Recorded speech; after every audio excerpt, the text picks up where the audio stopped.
This is a coaching nation next Wednesday night. We're there with you. And we'll go through the paces.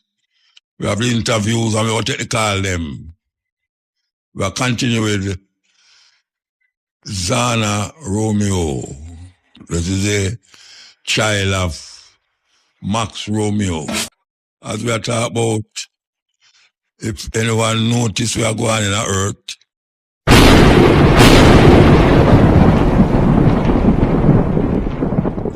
especially between Iran and Russia and China and America, appear rumblings are going, and what it happened, it have a ripple effect all over the earth. All over the earth. We're wondering if these people don't know that them are hurt people in a terrible way. Terrible way. And when you see them on your TV or in the newspaper, it will come like them are the one them who's righteous and good and all them way there. You look at a man in the street and you see him look. You say, go move from here. Move from here. Go wash and go bathe and all them something them talk. But these men have high resources and enough respect. These are the men who is creating the problems in the earth today. Not the little man who sit down on the corner and have nothing to eat. Not the woman who is on the road, a prostitute herself. These men in high places is causing destruction and devastation. And when we look on these men, most of them is politicians. And we say, how can we have good feelings and good thoughts for people who claim to be overseeing our goodness and want to keep us in line with good? When we look on the earth, them is the ones who is creating the problem. And we are talking about every country, most country, the people them who is destructive, the people them who is destroying, the people them who is keeping people under subjugation, they are the ones who is creating problem on earth. When you go to your bed, why you remember that the jacket and tie man is somewhere you have to beware of. And we are talking about whether I'm religious, whether I'm political, or whether I'm a businessman. They are the ones who is creating the problem. From ever since. Sometimes you get diverted, your attention get diverted because you say, you see the man in him car and him having family and, big house and business. The man in half a thief, them no want to have nothing. But when you really get right down to it, it's them that create the problem. Them a create the problem. I wonder how can a man or people give him so much? How can they do what they're doing and don't feel no remorse about what is happening in earth and continue to do it to cause pain and agony against human beings and animals. Because we not separate the two. Because, as we said, we've told you all the while, man is the last thing. I won't say man, we mean human. Human being is the last thing to appear on earth. And him is the most destructive of all of the things them on earth. Can you imagine that?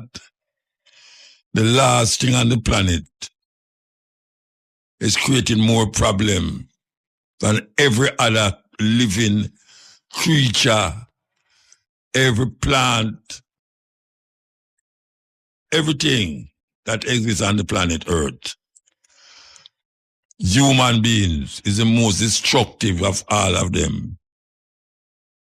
Yet still they are the creatures who think and who decide what them going to do before them do it.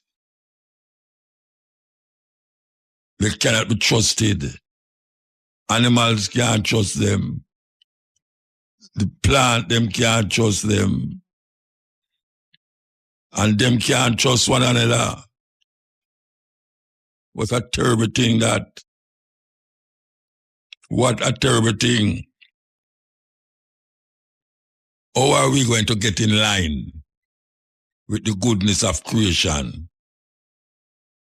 How are we going to get in line when these people control your life? Control your life. How are we going to get in line to fix things that is necessary to fix upon the earth? How are we going to find our true self? Our true self that is inside of us and around us. Some people argue about who is God and who is not God and the devil and these things. But when you get right down to it, it's man creating all of these things and causing conflict amongst each other. We need to stabilize our thinking and open our faculty to understanding one another more. We need to remember it's one planet we live on. And may I tell you, when the planet start to rise up against human being come like a little grain of sand on the seashore. You think you can take up a handful of sand and count each sand? Just a handful of sand. Take it up and try count each sand and see how long it's going to take you. Well, human beings is not evil like the sand on the seashore. Because you can't count them. And the more them wiggle and them waggle, is the more them get evil and wicked.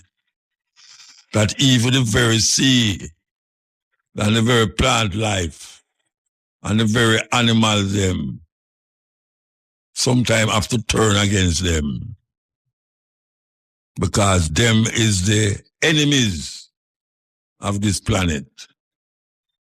Enemies of the planet. They are destroying more and more of what we call life on the planet.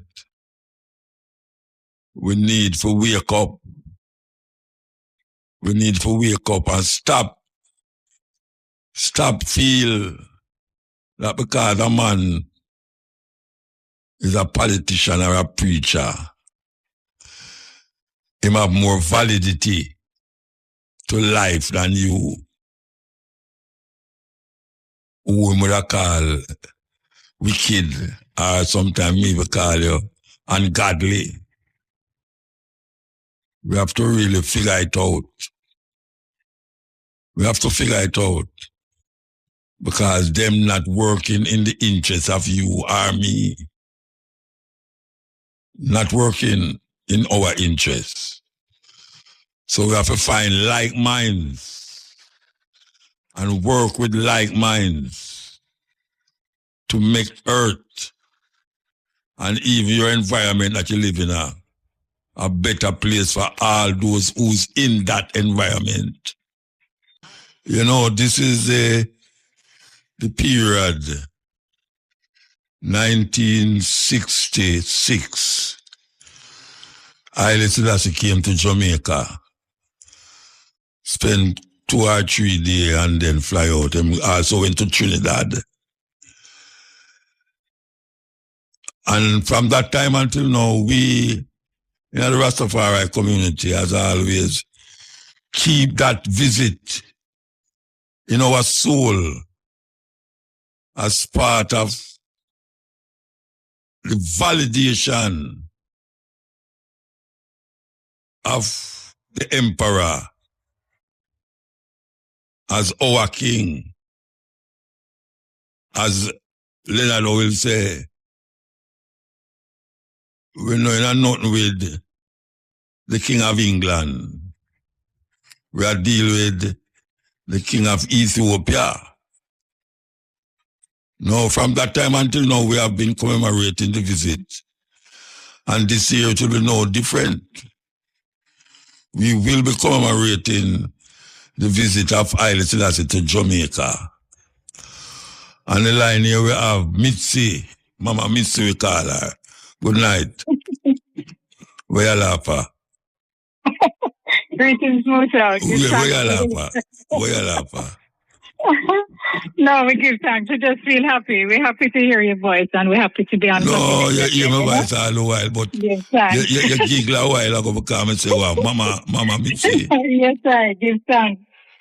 Then, Mama, you're elder now, you know Mitzi. I know. I'm very much aware, Musa. Okay. Very all much right. aware. So, there is a trust going on for really memorize this thing that took place 66 years, in 1966, sorry. What is it that is going to take place this year? Yes, as I said, give thanks. So we're grateful to be here, Muta, to kind of let ones know what is happening. You kind of preceded the conversation by telling the listeners that this is a traditional calendar celebration day for the Rastafari community, not only in Jamaica and the Caribbean, but it is a traditional day now for anywhere Rastafari gather across the world. This day, this time is going to be celebrated when His Majesty visited Jamaica, visited the Caribbean, because he went to other parts of the Caribbean. Before coming to Jamaica, he landed in Trinidad in the Caribbean, had a short stop in Barbados, which was not official. That was not a state visit because they still had a colonial government at the time. And then he came to Jamaica, which is historic because I don't think any records show that that the impact of this visit has been paralleled, and when it happened, it was totally unprecedented in terms of the response of the people in Jamaica, not Rastafari alone, So it's not something that we can ever ignore as African people or should ever want to ignore as African people. So this year, we're celebrating 60 years. It's a Diamond Jubilee. You were a part of the celebration 10 years ago in 2016 when we had the 50th anniversary, and that was another momentous gathering because at the time we retraced the steps of His Majesty's visit by inviting the grandson of His Imperial Majesty, His Imperial Highness Prince Ermias Haile Selassie, to come as a representative of the royal family. And so to help us to make that walkthrough and to trace the footsteps of the king when he came in 1966. We're not doing something similar this time, but the community is certainly gathering again in one love and one accord. We're going to be having a motorcade. Kingston, we're going to be focusing on Kingston. We know that, as we said before, mansions and organizations and communities have their own celebrations in their own spaces normally. But for the big milestone landmark events like 50th and 60th, we try to bring the family together as much as possible so we can celebrate in one space and, just relive that energy and the vibration of the moment. So the Nyabingi House is going to start their ISIS in Montego Bay to light the fire on Monday night. That's the usual thing. But after that, one's going to be motorcading from different parts of the island to come to Kingston, where we're going to have a motorcade that takes us to the airport to do a ceremonial, educational moment out there and, drumming, chanting, and kind of bring the... Where out there exactly going to be? It has to be in the car park. So this is, So this is symbolic for us and ceremonial for us, but in times gone by, I'm sure you were at the airport in 2016. Were you there when Prince Ramayas landed? On the 20th. I remember Prince Ramayas at other places, but I don't remember. Okay. Yeah, because I remember you were probably located at Michael College at the time. I was doing an outside broadcast at Michael College. Right, because we give thanks. RSM was very involved with that. Yes. So so we're going to go to the airport and do that. It's normally, the layout of the airport now is different in terms of the access to passengers, because normally we could get closer to the departure lounge, and it's always kind of an uplifting. A different thing. Yeah. So it's different now, but we're going to do it same way for ourselves. If for no one else, we're going to do it for ourselves. So we're going to do that motorcade, and then we will have escort back to Haile Selassie High School. Hold on. What time the gathering going to be at the airport? 11:30. Okay. So we kind of are encouraging ones to gather at Rockfort Mineral Bar or by Cement Company there, where we can travel in together. So we're not going in one. We're not going into the airport individually. We're inviting ones to carpool as well to cut down on the number of cars, just caravan video. We have a couple buses we have a bus coming from Montego Bay and from Clarendon. But, so that's going to be the first leg of the motorcade, and then we will motorcade to Haile Selassie High School. All right, stick up in. Because some people might want to reach out to Rockfort there and them late, so them want to know where them could have catch it before it reach. Airport is the best place to come.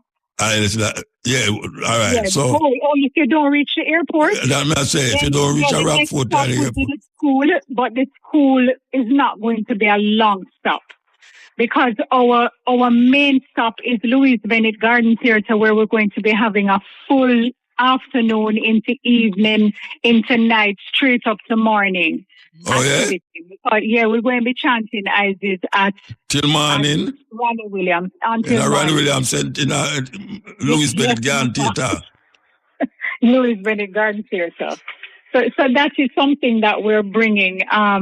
We're bringing this tradition to Kingston so one can enjoy it. Similar to how it might have been the festivities, even after His Majesty landed in Jamaica. That was a very high-tempo night in Kingston. Yes. Yeah, you would have gone to the stadium. The stadium. I was there, actually. Yeah, there was a big ceremony at the stadium, so that's where it would have been. But we want to have a space where we can have a program that would present I&I culture and liberty and tradition within the space. We're going to have drumming, we're going to have music, we're going to have an exhibition, And one of the interesting components of the evening is that, and of course you're going to be a part of this, Muta, because you have agreed to be one of our DJs for the evening. So we're going to be featuring or highlighting for the moment 4 albums that, you know, these albums really shaped our lives within this time. 1976 was a big year in Jamaica politically, as you remember. It was also the year that Bob Marley got shot, and then there was the concert, and, you know, so 4 significant albums came out in 1976 that we're going to feature the music of them, and we're also going to have performances by family members. So it's Peter Tosh's Legalize It album, Bob Marley, Rastaman Vibration, Bunny Wailer's Black Heart Man, and Max Romeo's War in a Babylon.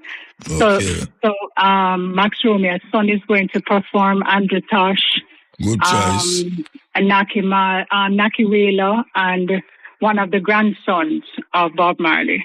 I think it's Zion. I think it's the son of Rohan and Lauryn Hill. So that's like something, you know, just the singers and players of instruments were very important and are still very important in the journey of Rastafari, you know. So that's a highlight of the evening. But we're going to have panel discussions, very focused discussions, one on wellness, you know, of I&I, the challenges of wellness in Western world, you know, and another one that will focus on the Pan-African aspect of our theme. Our theme this year is His Imperial Majesty Emperor Haile Selassie's visit to Jamaica, Rastafari memory, a Pan-African mission. Who will be speaking? Who will be speaking? It's a panel. So, okay. Yeah, it's a panel.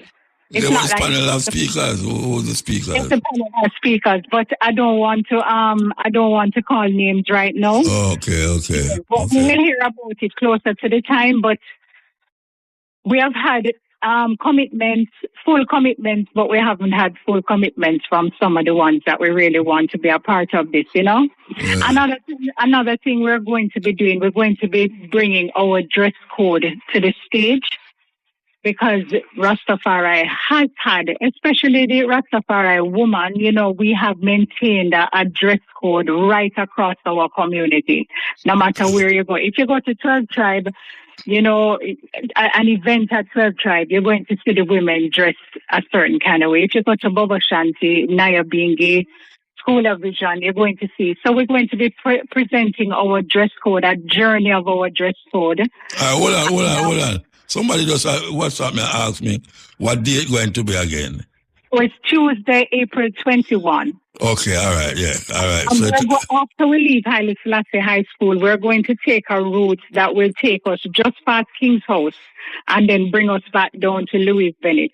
In 2016, Not going to Michael. Not going to Michael. Not going to GSC. No, we're not doing that this year because we really want to do a program that will be meaningful throughout the day. The last time we did all of that, we reached the Mona Bowl like in the evening, you know, and since we have Bingi, we're not trying to cover all the stops this time. I remember I was just going to say in 2016, we did the Marcus Garvey Shrine, then Michael, then JC, then UTEC, then University where His Majesty had received his Doctor of Laws degree. So we're acknowledging all the stops and acknowledging the importance of all of them. He's addressed the Parliament as well, which was also historic. So we're going to bring forward some of these speeches that were made to bring forward the relevance of them in this time, you know? Yeah, definitely. And if we look at some of the speeches that were made by His Majesty here and speeches that were made welcoming him, I don't think a lot of people today, you know, really over that this was not just a visitor. You know, even in the eyes of the ones who were here, the government, the Governor General, when you listen to how they speak about this man, welcoming him, although they would have rejected his stature and rejected who he was just because the Rastaman claimed him as God, you know, and claiming this African man. And as you said before, rejecting an English monarch, you know. So there was a lot of skepticism about it. Give thanks, Eric Williams had gone to Africa on a tour in 1964 and extended the invitation to His Majesty to visit, and then the Caribbean tour was planned out of that. Although our brethren that would have gone on the missions prior to that would have invited him, but you know, to invite him for a state visit, he would have to have been invited by a head of state. By the government, Yeah. So Eric Williams kind of opened that door for His Majesty to come in and to come into the Caribbean the way that he did. So we're going to relive the magnificence of the moment, Muta, and to really remind, because the Rastafari memory, you know, you have a thing to say that the Rastafari is the memory of the people, and it's really true. And we live our lives through our memory, you know, of important events, so we can bring these things to another generation. I can ask you something. Sure. Going back to the code, the dress code, explain what that is all about.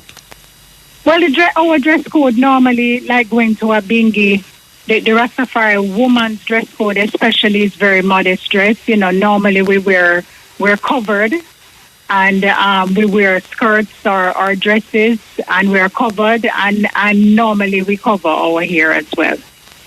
That's our normal dress code, especially for Nyabingi. That is a Nyabingi dress code.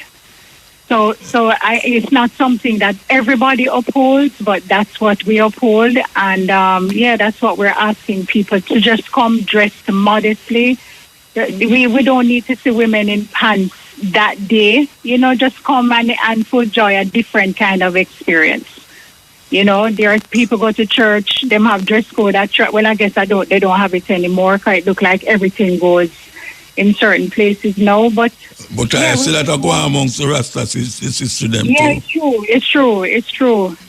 But we're trying to preserve some of our traditions and to pass them on, to teach them. That's how you preserve, you know. So the man they must dress, because I put some for the woman them. You know, when you say royal, that normally kind of indicates something that you're supposed to come with a kind of look. So my beliefs a royal can work. Your khaki uniform is fine, because khaki has been a part of our dress tradition as well, you know, kind of emulating His Majesty khaki suits. But we want ones to come to full joy a Rastafari moment. So hold on, because I'm like me when I wear khaki, you know, when I go buy a khaki suit. But you're always royally dressed, though. So I don't think you have anything to say. And Muta, as a matter of fact, you know, within we have, did I tell you that we're doing the fashion show? I told you that, right? Where we're going to be presenting. All right. So this space is called Eyewear, because we really want to kind of keep it in the psyche of the next generation, that the way we preserve traditions is to maintain and uphold them. Because if everyone was to go into every space and do their own thing, then it would have absolutely no definition, no principles to pass on. You know, we eat a certain way, we live a certain way, we dress a certain way. Our ancients of the time, them talk a certain way. And a lot of the expressions of our ancients have passed on till ones in Jamaica don't even know, say, Irie and Ital came out of the Rastaman's voice, you know, and out of the Rastaman's utterances, and creating a word sound that would separate him from the Babylon language and the Babylon system. All right, you see, I can't do why I look on now. I mean, I deal specifically with the sister them now. Yeah. This your sister, we are dressed like what you are out again, you know. Well, Muta, that's the thing about it. That I don't know how we will maintain what we call our dress code, but we want to be able to continue as elders, especially to set that. Well, so the dress, the daughter, them, I want to tell you, say, them say old people dress them way there, and them young now, them doing nothing. Them want them breasts push up in front of them teeth, and them want them dress. When I came into I came and saw elder women to me, and I came in it as a young woman, and I respected and adopted the traditions and the examples that were set for me. So that's the only way that you can preserve someone's space. I don't think anyone at all. Muta, the way I see it, if I go into a space, this is the person's culture, this is their tradition, these are their principles that they abide by. If this does not sit well with me, then I step out, go somewhere else, or create something of my own. No, I not talk about the people them who come visit Rasta, No, I talk about the Rasta themselves. No, I am speaking now with that authority as a Rastafari woman who is now an elder. Okay. And I'm speaking now to younger ones that none of us have this right to just come and overturn someone else's thing because you say, all right, me want to be a Rasta, but me want smoke cigarettes, and me want wear shorts, cut a bingy. No, it's not your place to do that. That's disrespectful. If you come and see one's upholding a tradition and principle that defines them and gives them an identity, you can't come and change that. So what will it be eventually then? What is it going to be? It will have no identity. And we are proud of the identity that our matriarchs and patriarchs set for us, that foundation. We are proud of it. And we want to teach it to you. And we want you to love it and feel good about it. But if you don't feel good about it and you feel like this is not for me, then you have that authority and that sovereign space to go and create something for yourself and name it how you want to name it. But I came into this seeing Mama Baby, I seen Ma Shanti, Mama Aina, all of these ones. And I thought this was something beautiful because I didn't have to, I no longer felt like beauty was something that was defined out of Europe. I saw my sisters natural, and I felt good about that because I never ever processed my hair. I never used to wear makeup, not like that. I mean, I said, well, this expression of myself, it feels good. And this is all we want our sisters to know, that this is our tradition. And this is the example that we have set for the world. So if you go to Chile, if you go to Brazil, if you go to Africa, if you go to Europe, anywhere you go, you can that identify is the example. Huh? You can identify the Rastafari. Yeah, that is the example that we have set. So preservation is very important. It's like some people are reason them heart say them have Rasta in them heart, so them need to put it outside. I mean, I say madness. That's a madness. Total madness. You see a man face, you don't see him heart. That's something I think we have been hearing. I hear that for a long time. A madness, total madness. Yes, it's kind of crazy. Because if you're a Rasta, why you wouldn't look like a Rasta or Rasta's supposed to look? But this is how Rasta's supposed to look. come up with a thing called liberty, because your liberty is an all-encompassing life, a way of life. Your liberty encompasses of course, the culture. Everything about how you live, your culture. Yeah, so when we come now to just totally dilute that and say, no, well, all right, I want to so-and-so, but I don't want to so-and-so. I like this part of it, but I like that. No, that can't work, so. I don't know if you can go anywhere else. No one walk into the Catholic Church and say, well, all right, I don't want Jesus up on the wall, and I'm not going to take communion. You go inside, you abide by their principles. You respect their principles. You respect the identity that they have created for themselves and the foundation that they have built. So I think it's any different for I and I still, So it's a part of the nurturing, a part of the teaching, a part of that experience. We're not trying to drive away anybody or frighten anyone. We want to embrace you with that love and to teach you with that love, So this is one of the occasions, Muta, where we want ones to come in. We're going to have vendors. You're going to be able to eat some good Ital food.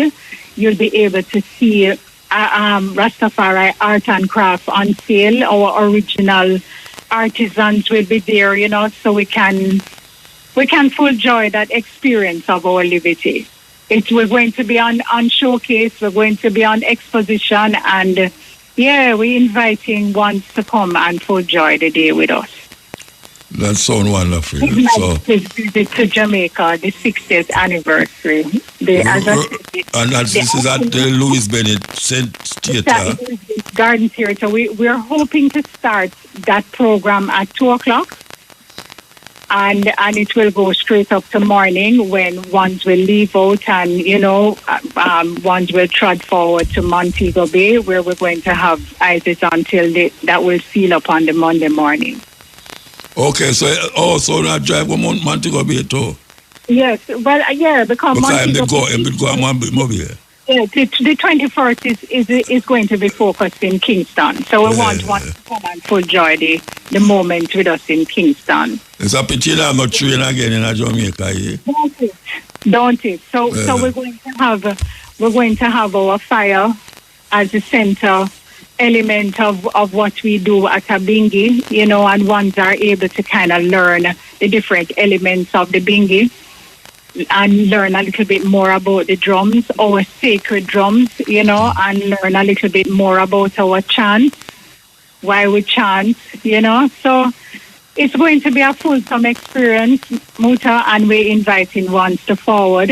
As we said, the motorcade is what's going to start the day on the 21st, moving to the gift that His Majesty gave to Jamaica, which is the Haile Selassie High School, and which is still a beacon for in the Western world, the only school in the Western world that is named after the emperor, and something that's very special to us and something that we should all work to collectively preserve, and to maintain that legacy, that great legacy.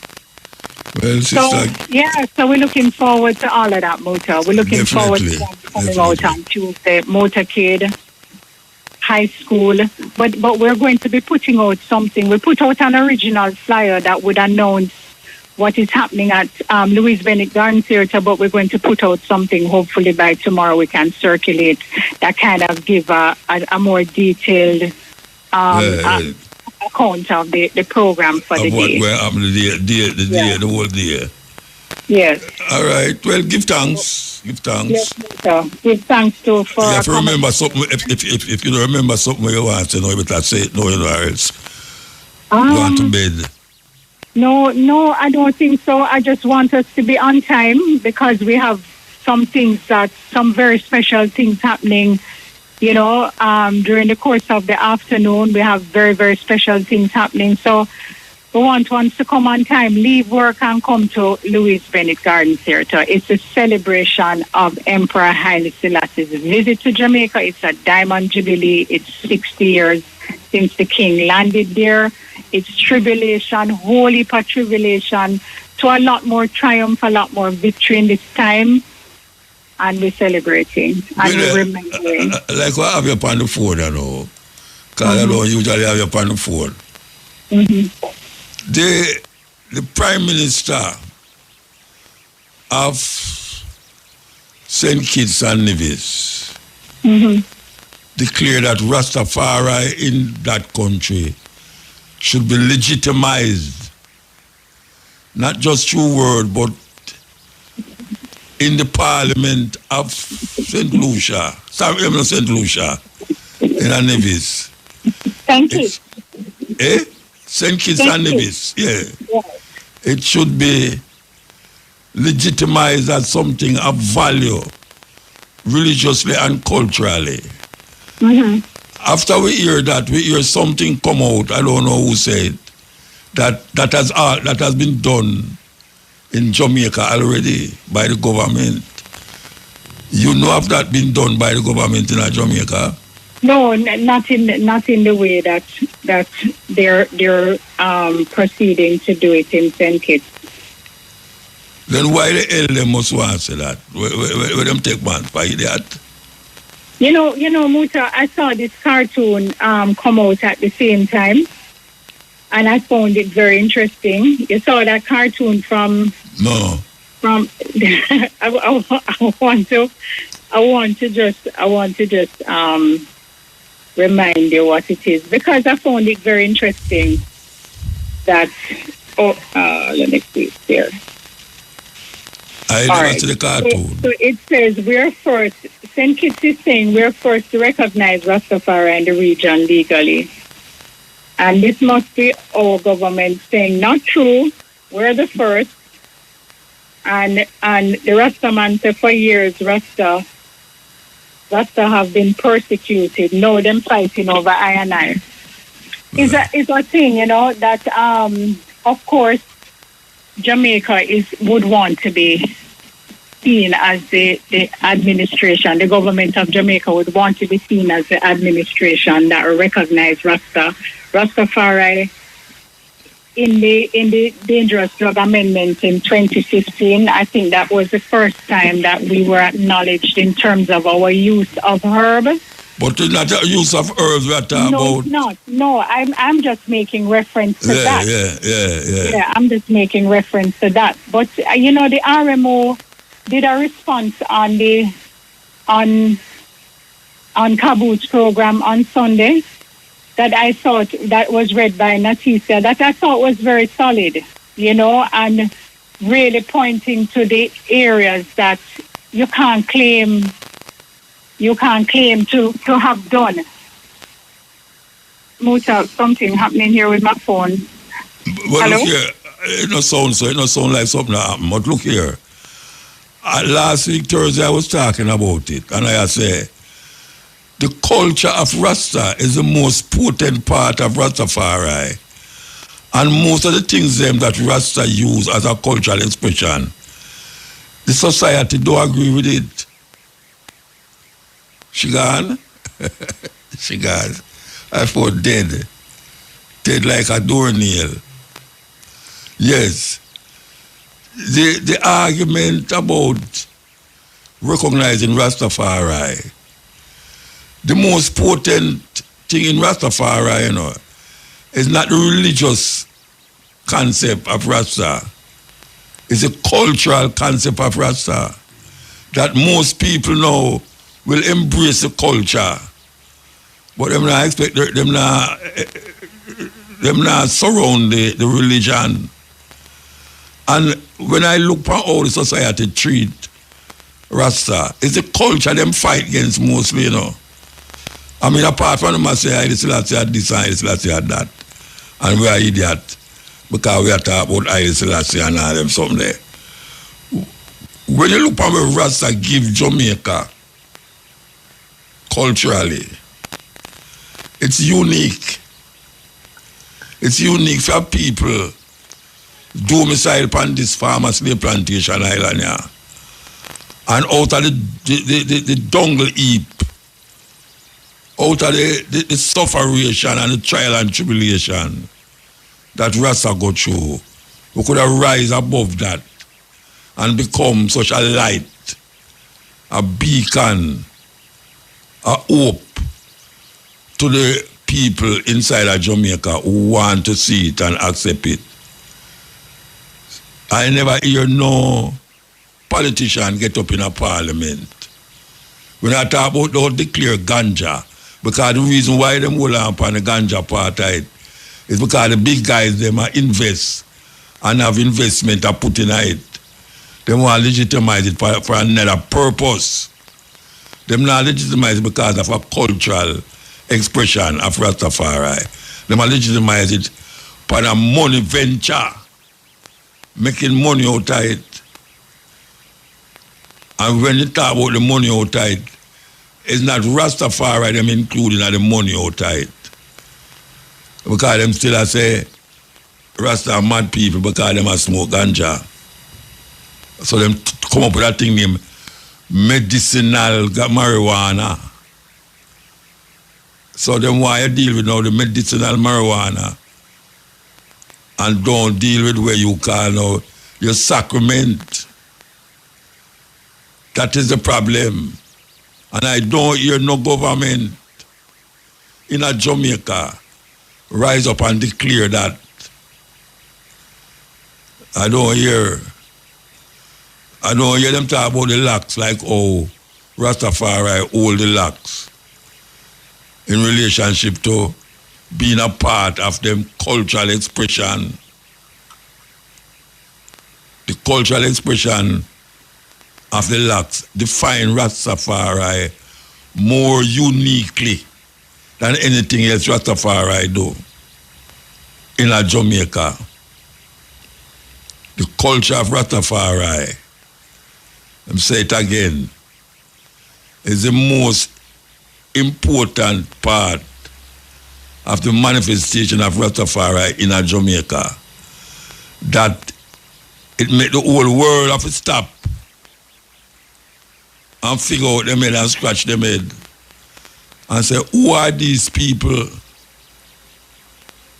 that rise up in a farmer slave plantation island and hold such a cultural expression that you could have looked upon a man the way over Ethiopia over there, so, and bring him way over here, so, in your head space, and make him become a center of your understanding and existence of what liberation and freedom is supposed to be. So, I don't hear them say that. I don't hear them say that. And it just so it go. You see, you hear them about things say, you have more respect outside of your country than inside. Rastafari is one such thing. Is more respected outside of your country where it originates from than inside of the country. And that is really a travesty in itself. This is a powerful song, man. What a powerful song. I can't hear too much time, trust me. Can't hear too much time. Continue the journey though. Continue the journey. And we want to play this. Listen. In America today, for every $100 of white family wealth, black families only have about $5.04. In fact, the percentage of the total wealth owned by black Americans hasn't really grown appreciably since the Civil War. This level of inequality isn't about failing to pull yourself up by your bootstraps. It's a direct result of centuries of racist banking policies and practices that systematically kept black Americans from prospering.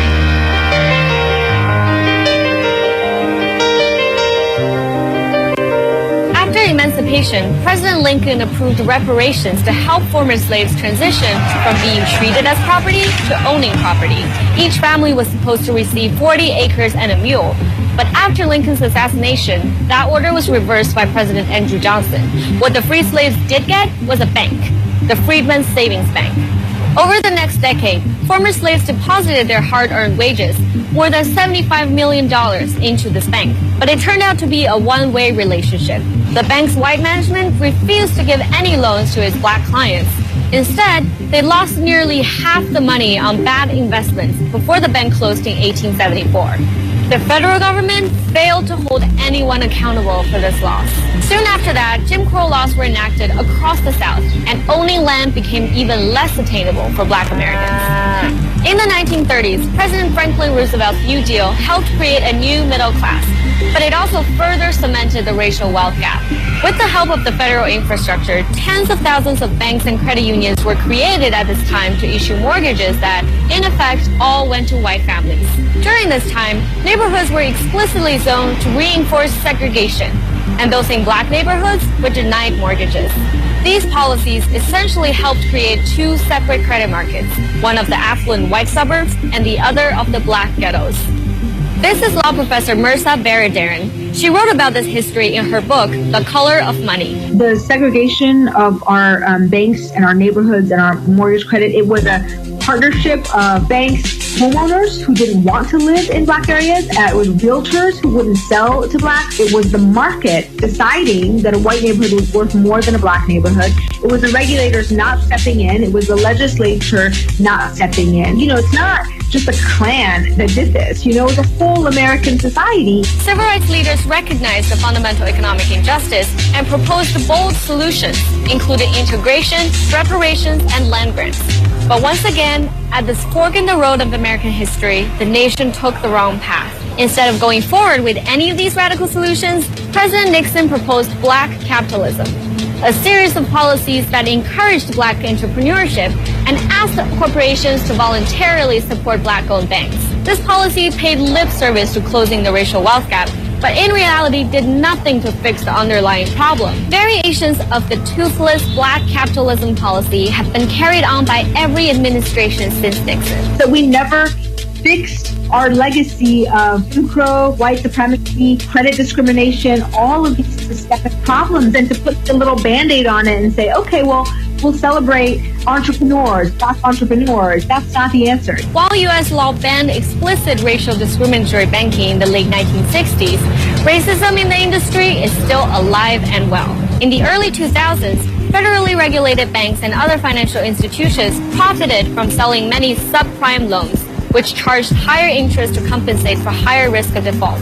Many were designed to make repayments difficult or impossible. These toxic loans were purposely peddled to black neighborhoods. In one lawsuit filed by the city of Memphis, Wells Fargo Bank officials testified that employees referred to minority customers as mud people and subprime loans as ghetto loans. And data shows discrimination in lending was based on race, not economic status. By 2006, higher-income black Americans, including many who could qualify for regular loans, were 4 times as likely to have subprime loans as higher-income white Americans. The Federal Reserve's own survey at the time revealed as much, but they didn't act to stop the bank's predatory lending practices. By 2008, the housing bubble burst, and no community felt the consequences more than black Americans. From the way we're do you know, only for 1 year we play this thing already. But sometimes you think everybody hear it, and a whole heap of people never hear it. And those who hear it already want to hear it again. Well, we are going to present what we call a tape here when Selassie came to Jamaica. Yes, we're going to play it. Listen.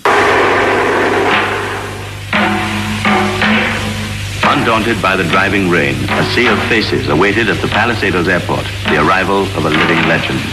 To some, he was the King of Kings, the Lion of Judah, even a god. But to most, he was a mild-mannered monarch who had won the respect and admiration of Jamaicans. The air was charged with excitement as anxious, expectant faces searched the skies for the first glimpse of the great silver bird that would bring their hero to Jamaican soil for the first time. Members of a local cult, the Rastafarians, who were easily distinguished by their long beards and unshorn locks, and who worshipped this figure as a deity, were present in full force.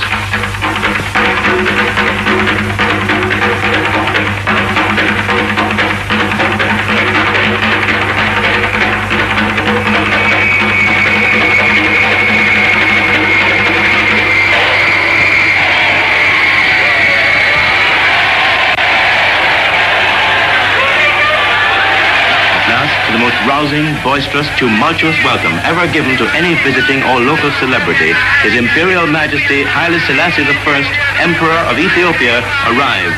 The crowd erupted into a frenzy of rejoicing as they broke through the lines of soldiers and police and surged out onto the tarmac, eager to engulf the emperor with their affection.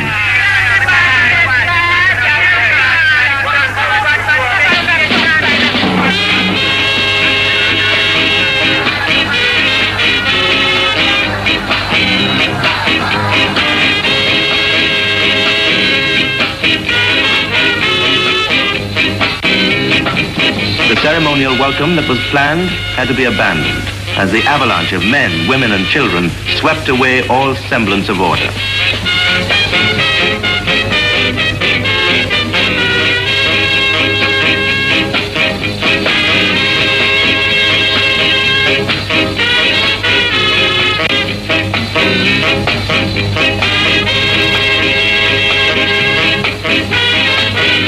Ethiopia, a monarchy on the eastern side of Africa, has been governed since 1930 by Haile Selassie, whom history records as being a direct descendant of King Solomon and the Queen of Sheba. Jamaica was among the places visited by His Imperial Majesty on his tour of the Caribbean area.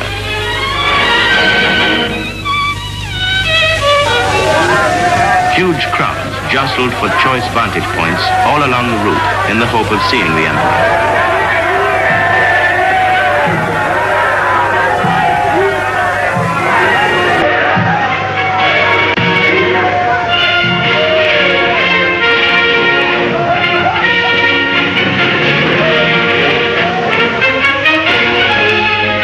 George VI Park, thousands also awaited his arrival.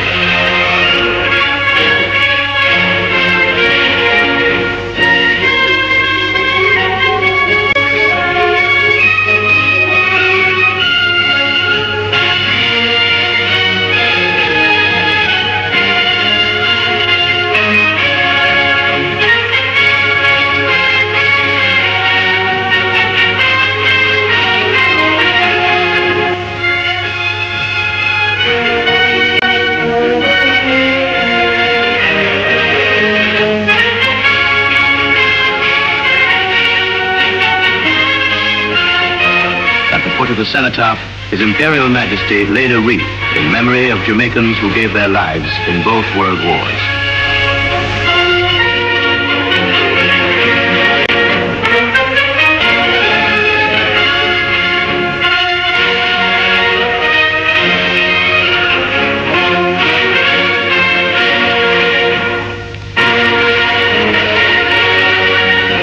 The tomb of the noted Jamaican patriot Marcus Garvey was also visited by the Emperor.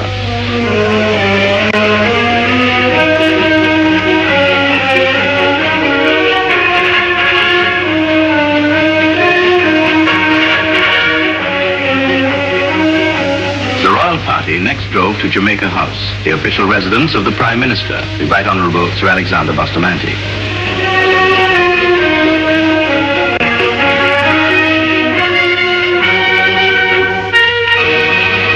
Was introduced to Sir Alexander and Lady Bustamante by the acting Prime Minister, the Honourable Donald Sangster.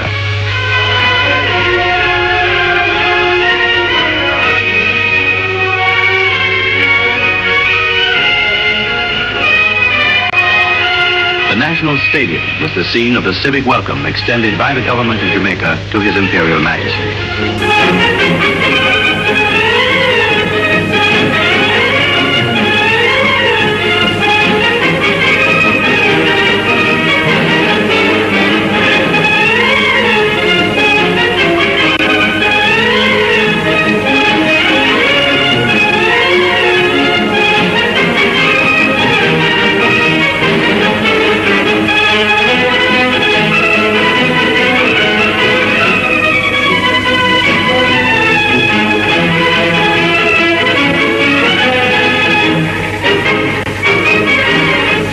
Prime Minister read the address of welcome. Your Imperial Majesty,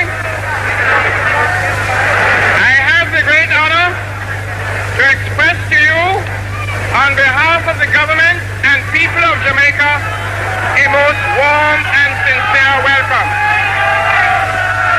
This, your first visit to Jamaica, is for us, Your Majesty, a most important and significant event. We have long hoped for this occasion, and your presence with us today is assuredly, Your Majesty, a high point in our history. Mr. Eustace Bird, one of the two KSAC commissioners, presented the keys of the city to the Emperor. His Imperial Majesty and his party were treated to displays staged by the military and young schoolgirls.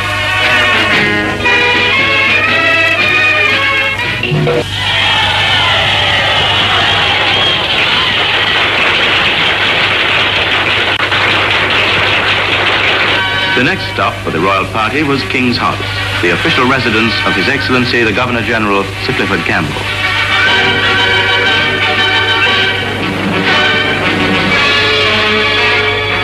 His Imperial Majesty was introduced to many dignitaries and members of the Rastafarian cult in full regalia.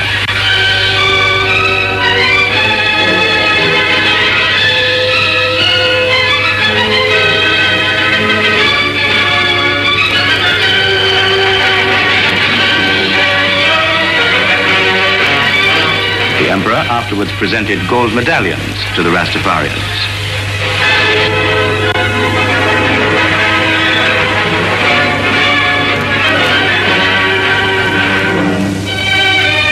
Then it was our turn for gift-giving. At a formal reception at King's House, the government of Jamaica presented gifts to the Emperor and to his grandchildren, who accompanied him on the tour.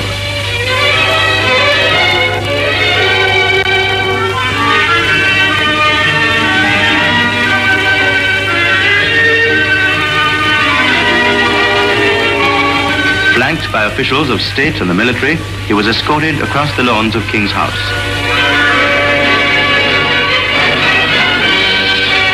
There, on a balcony, he settled back to enjoy a Jamaican concert under the stars.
Sounding brass and crashing cymbals of massed bands heralded the opening of another session of Parliament at Gordon House.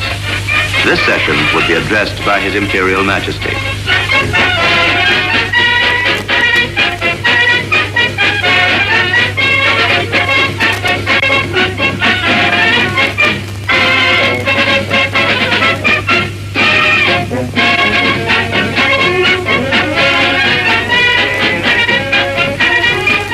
On his arrival, he was escorted to the saluting dais for the playing of the national anthems of Ethiopia and Jamaica.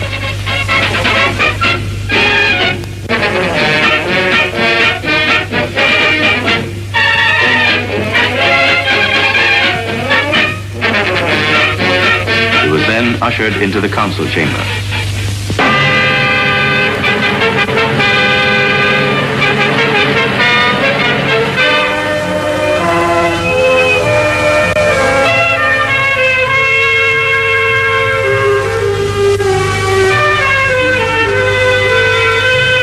The Emperor's address to the Assembly and people of Jamaica was in his native Amharic and was translated by a member of his party.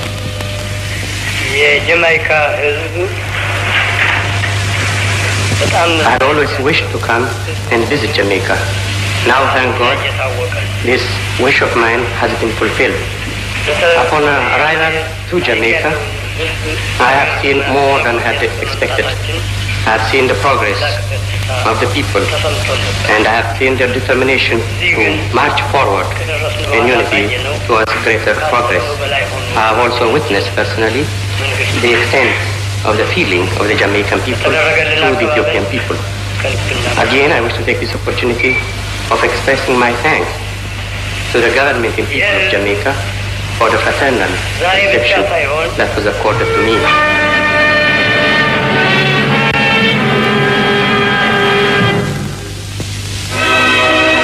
Among the academic institutions visited by His Imperial Majesty were Jamaica College, the College of Arts, Science and Technology, and Mico College.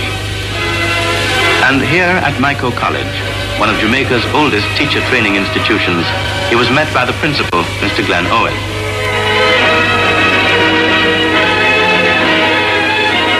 Escorted inside, he was invited to sign the visitor's book.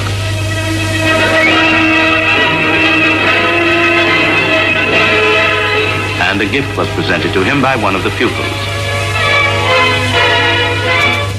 The University of the West Indies is one of the institutions of which Jamaicans are justly proud. It covers 650 sprawling acres at the foot of the Long Mountains in St. Andrew, and it has recently been granted full independent status by the University of London.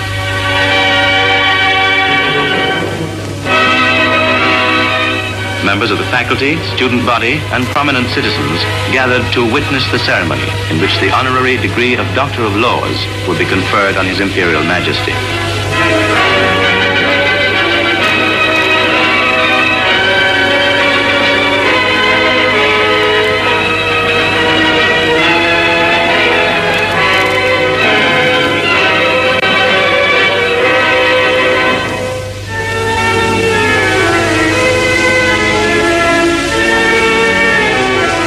Dr. Philip Sherlock, Vice-Chancellor of the University, conferred the degree.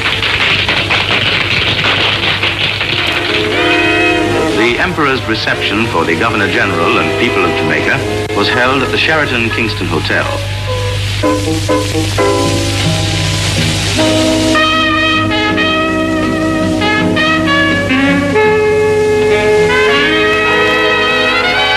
The atmosphere was cheerful and informal, as Jamaicans from all walks of life chatted and joked together and raised friendly glasses in a toast to the continued health and happiness of His Imperial Majesty.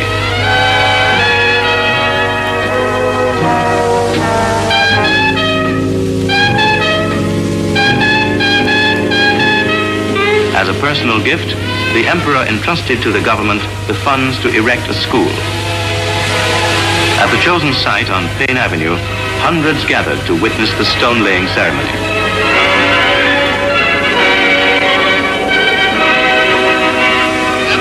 In appreciation of the Emperor's generosity, the government decided to offer a scholarship to an Ethiopian student tenable at the University of the West Indies.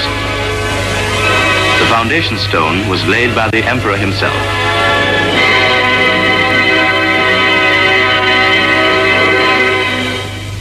From the conquering land of the God of Judah.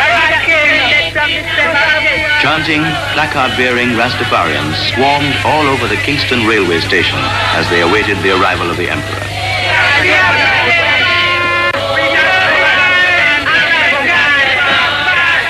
This was the beginning of a journey by rail across the island to Montego Bay Airport, from which the Emperor and his party would depart.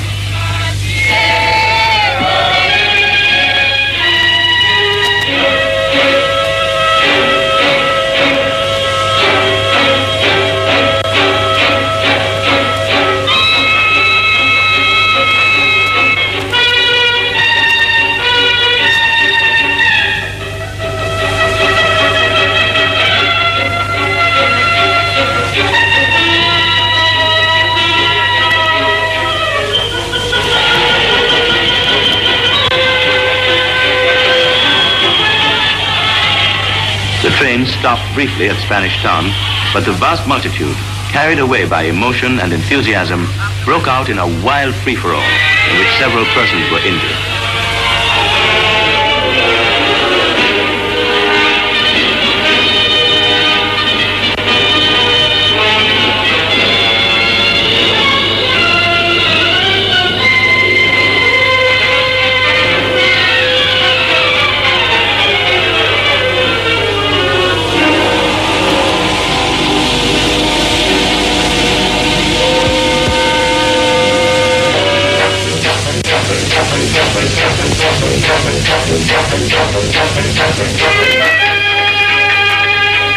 As he journeyed through the countryside, the Emperor was treated to glimpses of the Jamaican scenery.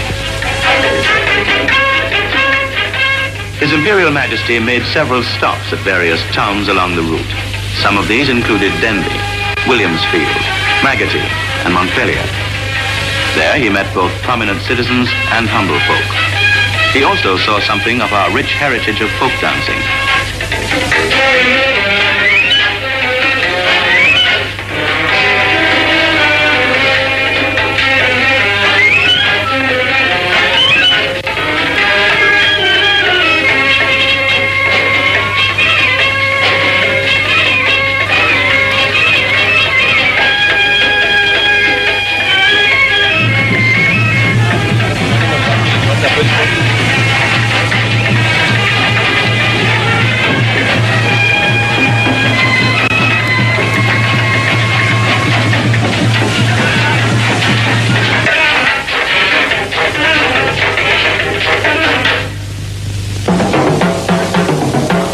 Montego Bay, the scene was almost unbelievable.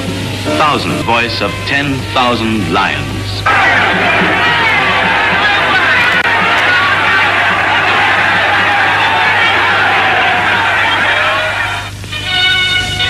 At Montego Bay Airport, His Imperial Majesty was given the military honors that were thwarted on his arrival at the Palisados Airport by the overzealous welcome. Here, strong detachments of soldiers and police kept the huge crowds at bay.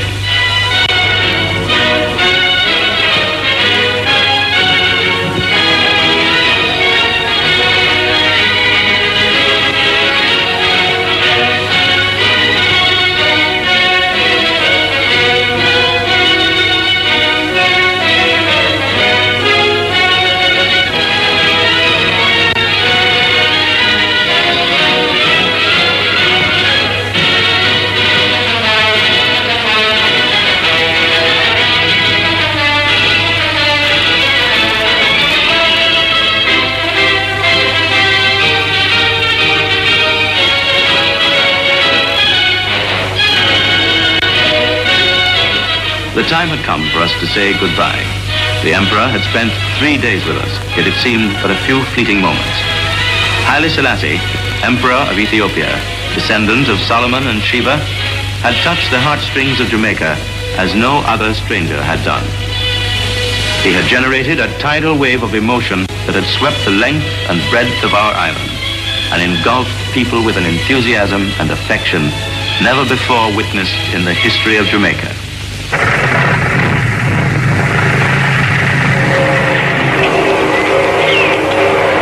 Power, I tell you. Yes, ill. Yes. Blessed. Yeah, you know, say, I have one little piece of joke for you about, well, before he come, before Selassie come, my daddy used to work with a man named Mr. Hines, the man who drive the train. He's my driver. I don't know if I punch down in the bar, but my daddy used to work for him in Bush. Mr. Hines had one bush up in the hill, catching there. Yeah, go to Trediga Park and go up. Yeah, man, so more time up on Saturday, in Camera go to Bush, I live youth. Sometime Friday, I go to school, we go to Bush to with him. And so, but I never love the Bush at all. Oh, God.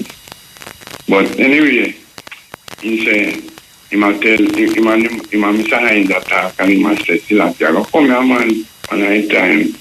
And Mr. Hines are running down to now, so Selassie can't come here. And then we got thing there. One piece of joke. And you know, so when Selassie come and him, see one driving, you know, from town to Panish town, Panish train, you know, and he might drive up the train. And he happened that the man come. One piece of prophecy that. So why him say Selassie I never come here? Man, I tell you, man. Why him say Selassie I never come here? Why him did say Selassie I never come here? You don't know them man they already. So when you talk about Selassie, them man they always have said something different. Okay. You know, because them man they are jacket and tie too, you know, so. Yeah, man, and boy, when we want to know you're right now still, at the land we want to plant the food, you know, and to repeat them, you know, and things, I mean, I understand how they just have the land put on, so, you know, and over the years we are planting weed and them are thief who claim to them burn me and I sell them, I sell it, or I swap it. Years now, them are do these things and things come up here now and with it, why am I tell you we are suffer bad? We are suffer for a long time. Buster and the followers them now come take over. We can't do nothing. So you don't have no land? No, sir. So you used to plant? You used to plant food? Yeah, man. So why you planting? Like, well, right now I'm in Manchester and I claim to all part land. But I see him crown land. Government give to them money. Who them give to? Who them give to? The all part people them. Oh, I'll put you understand? Yeah. I crown land, you know. So they never get to the backside people them. And you know, say land no fi sell, you know, mean like sell to the backside or government no fi sell land. Government no fi sell the land. That's on the people land. I don't understand how government has sell land. Because them belong to Britain. The government belong to Britain, you know. Yeah. So they follow the British thing. That's no fear, man. Yeah, all right. But I mean, tell you, it's time to get terrible. Because remember when I look at you to Sunday shop, now what me, on go one window, my walk, you know. Yeah, and I'm selling through the window. Like all the Chinaman shop, I'm selling through the window. Yeah, you know. On Sunday. No liquor, no bar, no opening, something. But no, a different thing. Yeah. They show your planes have money.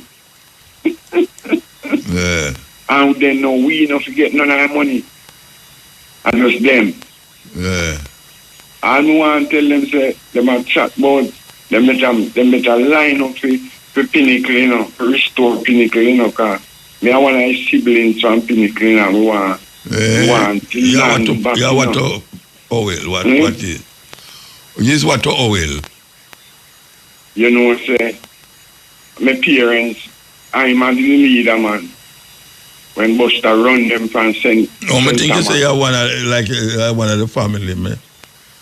Well, not really, like, say, a Clarendon is how it come from, you know, but not really a blood. I just, our people, him and the leader.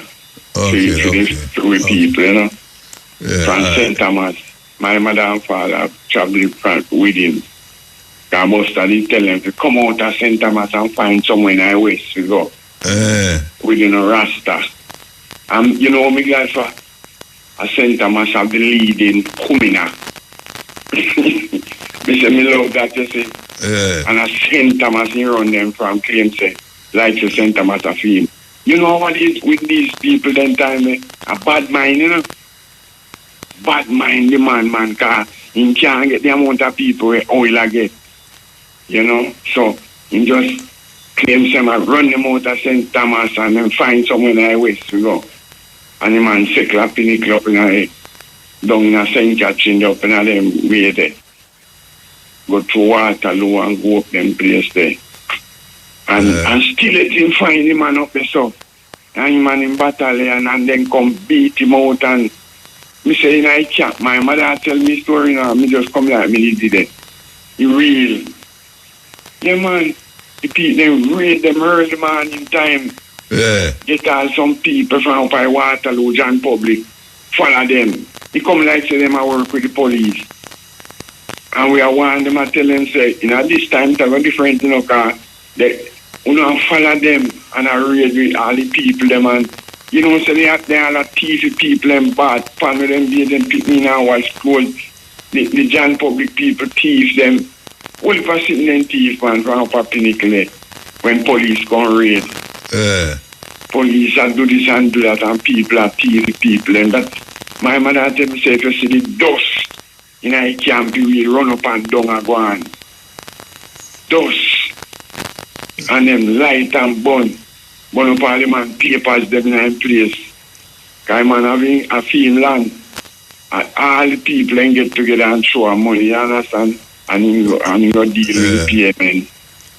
And the one piece boy then there's the something have done for them thing, man. You see most of West Kingston,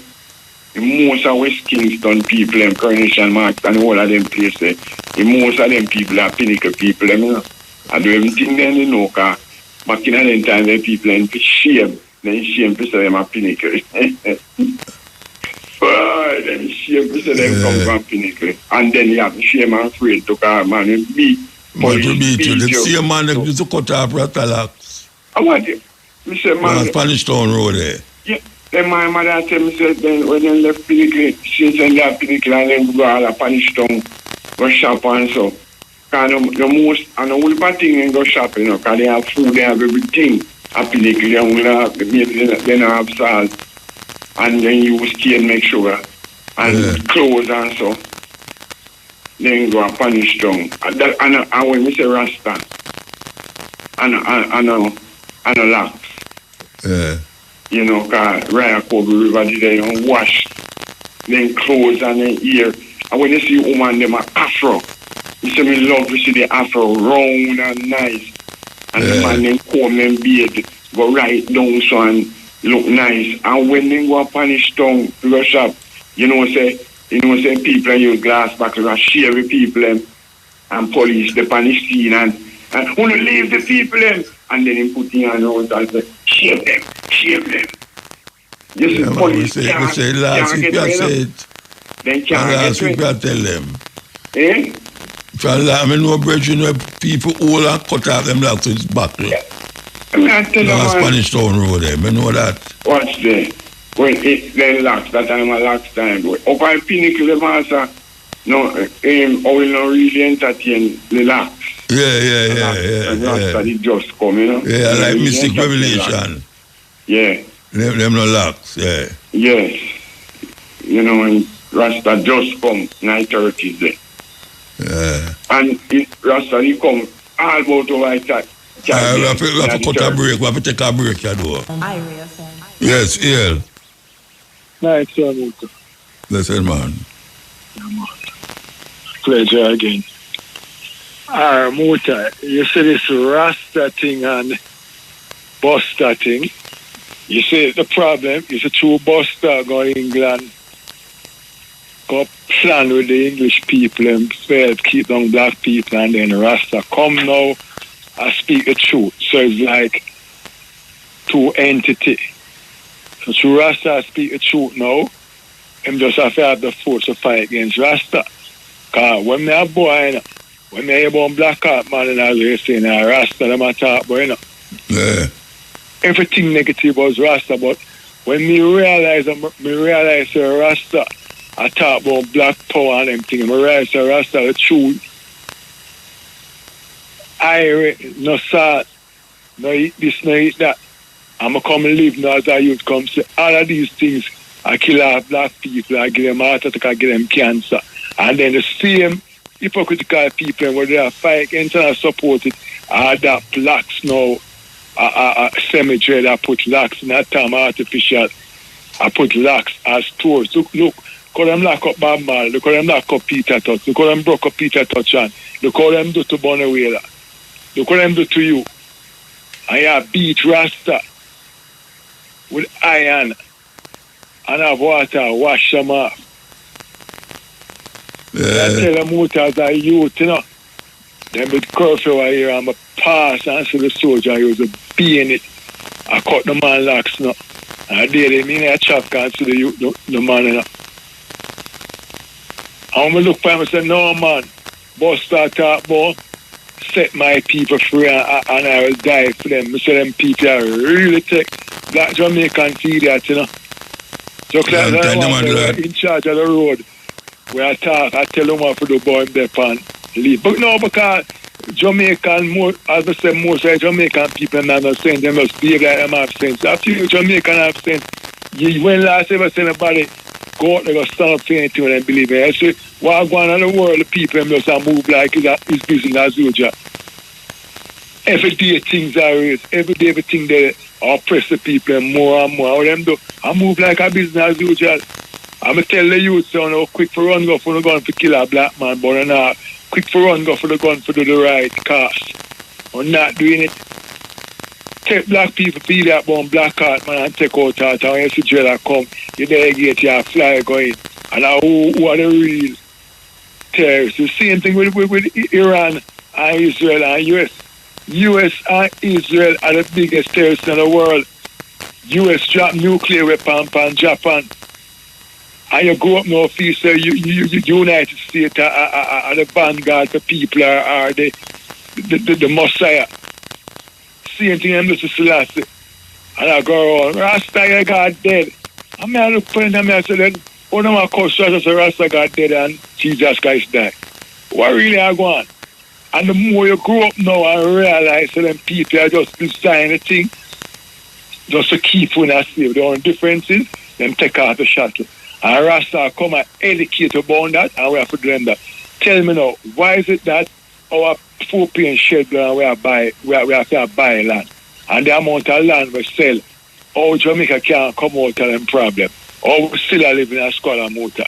See, China them get land there out of country near where our Marcus gave us some out of Mama beer. Hey, tell me now. And them say a Porsche give them. So I'm going to tell you some motor. Remember, I always repeat myself, if you throw 100 million US and give me myself vote for PNP, I will never ever. GLP worse. The two of them is the same thing, motor. Until you get to that GLP and PNP, the average black people life will be better. Until they get to the United States and Israel, the world will be better. Two idiot man have the world, and how much country in the world, and nobody can come together and say, no, this can't, everybody just a chat. And then I say, well, I'm going to tell Muta if it's a war continue for the next couple of months, because you hear Darrell Bars a talk about, we have to go back in the COVID mentality to stay home. You don't have it. I don't understand Jamaica and Cuba. You don't have it. We don't create a facility for store, right? We don't. Because I say right now, the trick we are going after Iran, I say, all right. When I have to pay for you the strain, look for the trick now. China can't go in there and move by without a problem. Russia can't go in there and move by without a problem, right? But any other country going to move by it because big bad US or the world powers, them tell them, say no, them can't move. Why they never stop the China shit? Don't move for frightened. Thank you. So the whole world are cut off now, and the people them sit down, motor. The cure man powerful like Goliath. If unity is fear, motor, you fall Goliath, motor. Because for your fall Goliath, because the problem is, the petrodollar is America fall. That's why it's them attack the country them were in the BRICS, Venezuela, go Cuba next, then Iran, because Iran are build China. So not about nuclear weapon because I'm already selling bomb the nuclear facility, and then Israel now supposed to take over because Israel really is the police for the Middle East, for watch, for represent and them England set up and US set up. So you just have one power, no love for nobody. Don't bush cut, don't Trump there and shoot out ship in the Caribbean water. Did him say anything to the people in my carry come? No. And no, him just like Jesus. Him just like Jesus, no. Right. How the Christian them say? You say the Christian lick out on it? I just know the Pope must have said something about it. Motor. There's no way PNP and JP make Jamaican black people life better. I'm kind of glad now we say this time because when the man them uptown now start see like the man them downtown live in a square, I swear them all when everybody start up on them foot because if there's no oil motor, we have a problem because two things we always emphasize on the motor. After COVID, I thought we would have a massive farming. We have solar motor. You have Iceland, I use solar, we have solar. How the government do? In the solar inverter and the panel them make them expensive. So there's nothing here for poor people. The batch them for the solar motor, check how much feet. And the same thing with the ganja. Nearly $500,000. Nearly $500,000 for one battery. Thank you. Nothing. So if they mean poor people, why not say to bring in the solar and duty free? Everything I kill the people them. Look on ganja. Rasta dead for this thing. Man dead in a jail. Man get assaulted. Embers man like up a ganja. Who are on ganja now? Not nobody from Riemann or Tivoli and Jungle. I forgot you though. Tivoli. Sorry about that, but I forgot you. Alright, yeah man, long life man. If you want to call back later, you can call back. Yeah man. So them not no good for poor people, respect my boss. Alright, yes. Still. Yes man, me there. Hello? Yeah man, me there. Yes, greetings. Yes, Muta. Boy, you know, you're always on point and always on topic. I mean, the stress, then we'll get to early night. But once you play that Lion of Judah film and highlighted the visit of His Majesty, right on the big, you know, as we're about to enter the 60th anniversary of His Majesty's visit, the Diamond Jubilee. Yeah. I said, boy, I have to stay up and see what's going on, because, as I say, always on topic. And you know, that film there, I watch it over and over again, and we have to give thanks. He sadly departed to Franklin St. Just, otherwise known as Chappie. He was the one who coordinated the filming of His Majesty's visit, you know. Yeah. Sadly, he passed, but he gave us a little lecture in 2017. We had him at UA about all of the issues in making that film.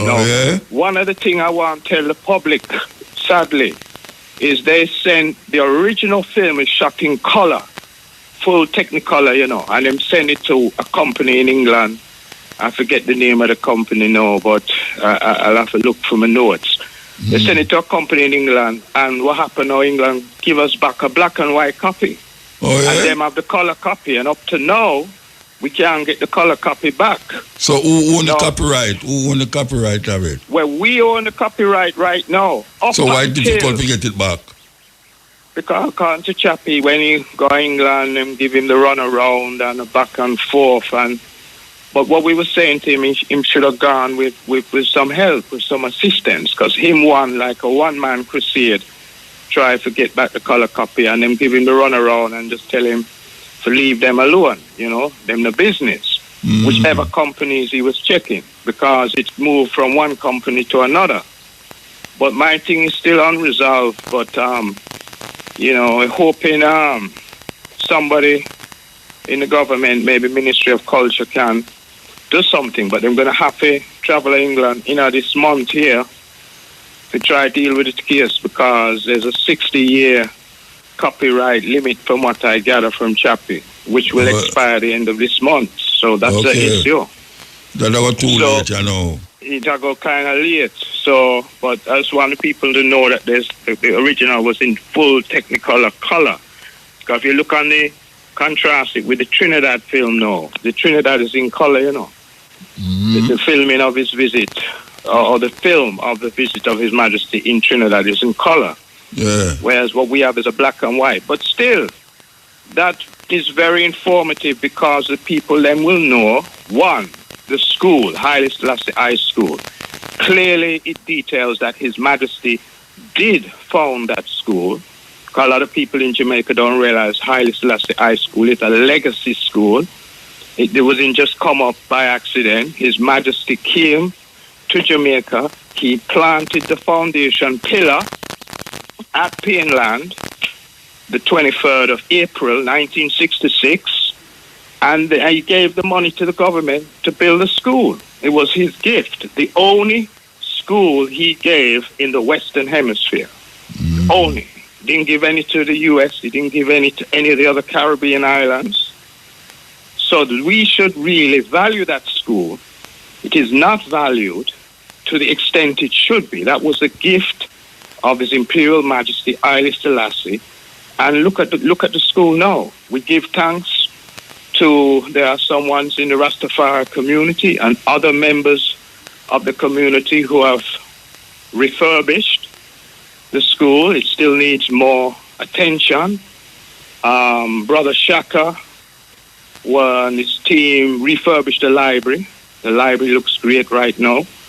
Bob Marley and Rita Marley Foundation did a music room. We've had Ghetto Youths Foundation work on the bathroom. We've had Bonga James did some work with the bathroom.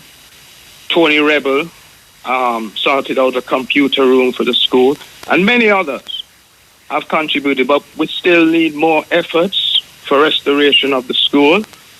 And, you know, I've been connected with the school one way or the other, you know, because I see the importance and value of the school. And right now we have a situation where, because of the area the school is in, I guess, parents are apprehensive about sending their children rather, to the school, and so forth. And it's rough. But if we realize it's a legacy school and a national treasure, we can overcome some of these obstacles. But first of all, people have to realize it's a historical treasure, and the whole nation should see this as a national treasure. And we don't have that attitude. And I'll tell you, the staff as well, who have been at the school for a long time, just know that you are at a historic school. The students, and my point is, anytime I go and I do the Founders Day lecture, I make a point to tell the students, as the staff, you're at a historic school. So wear that with pride, a badge of honor, not a badge of shame. That's one thing. The other thing that came out of the film, and I guess people have to watch it, is that Haile Selassie gave medals to the Rastafari community members. Upper King's House. Medals. Quite a few. Rasta and Brown get a medal.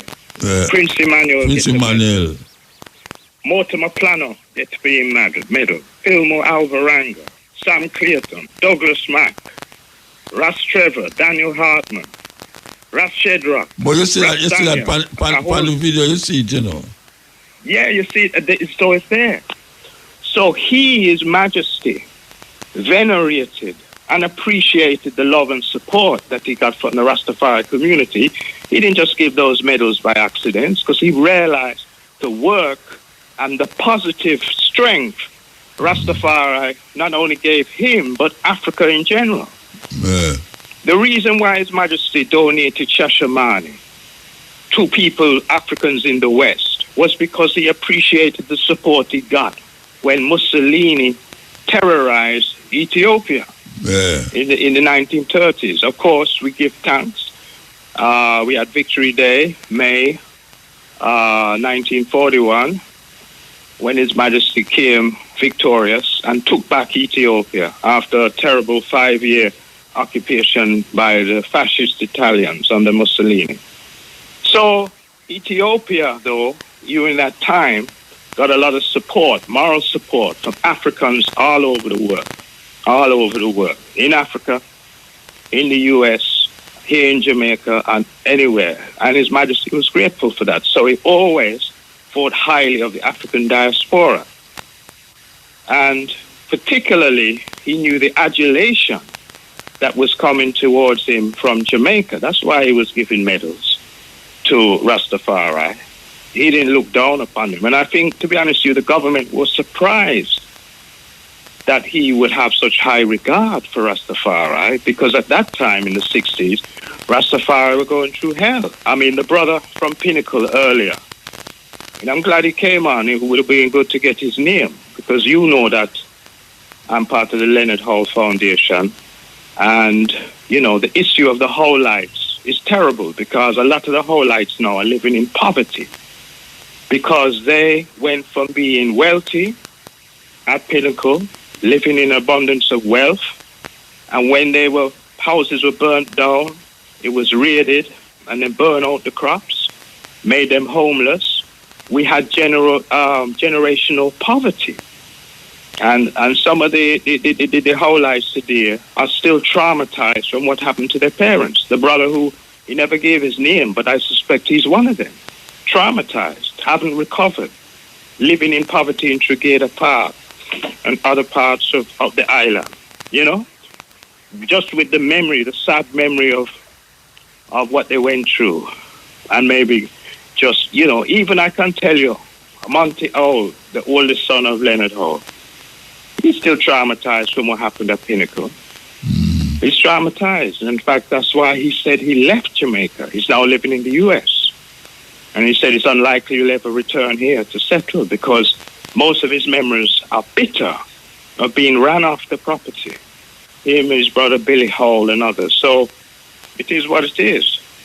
But going back to the Lion of Judah video, essentially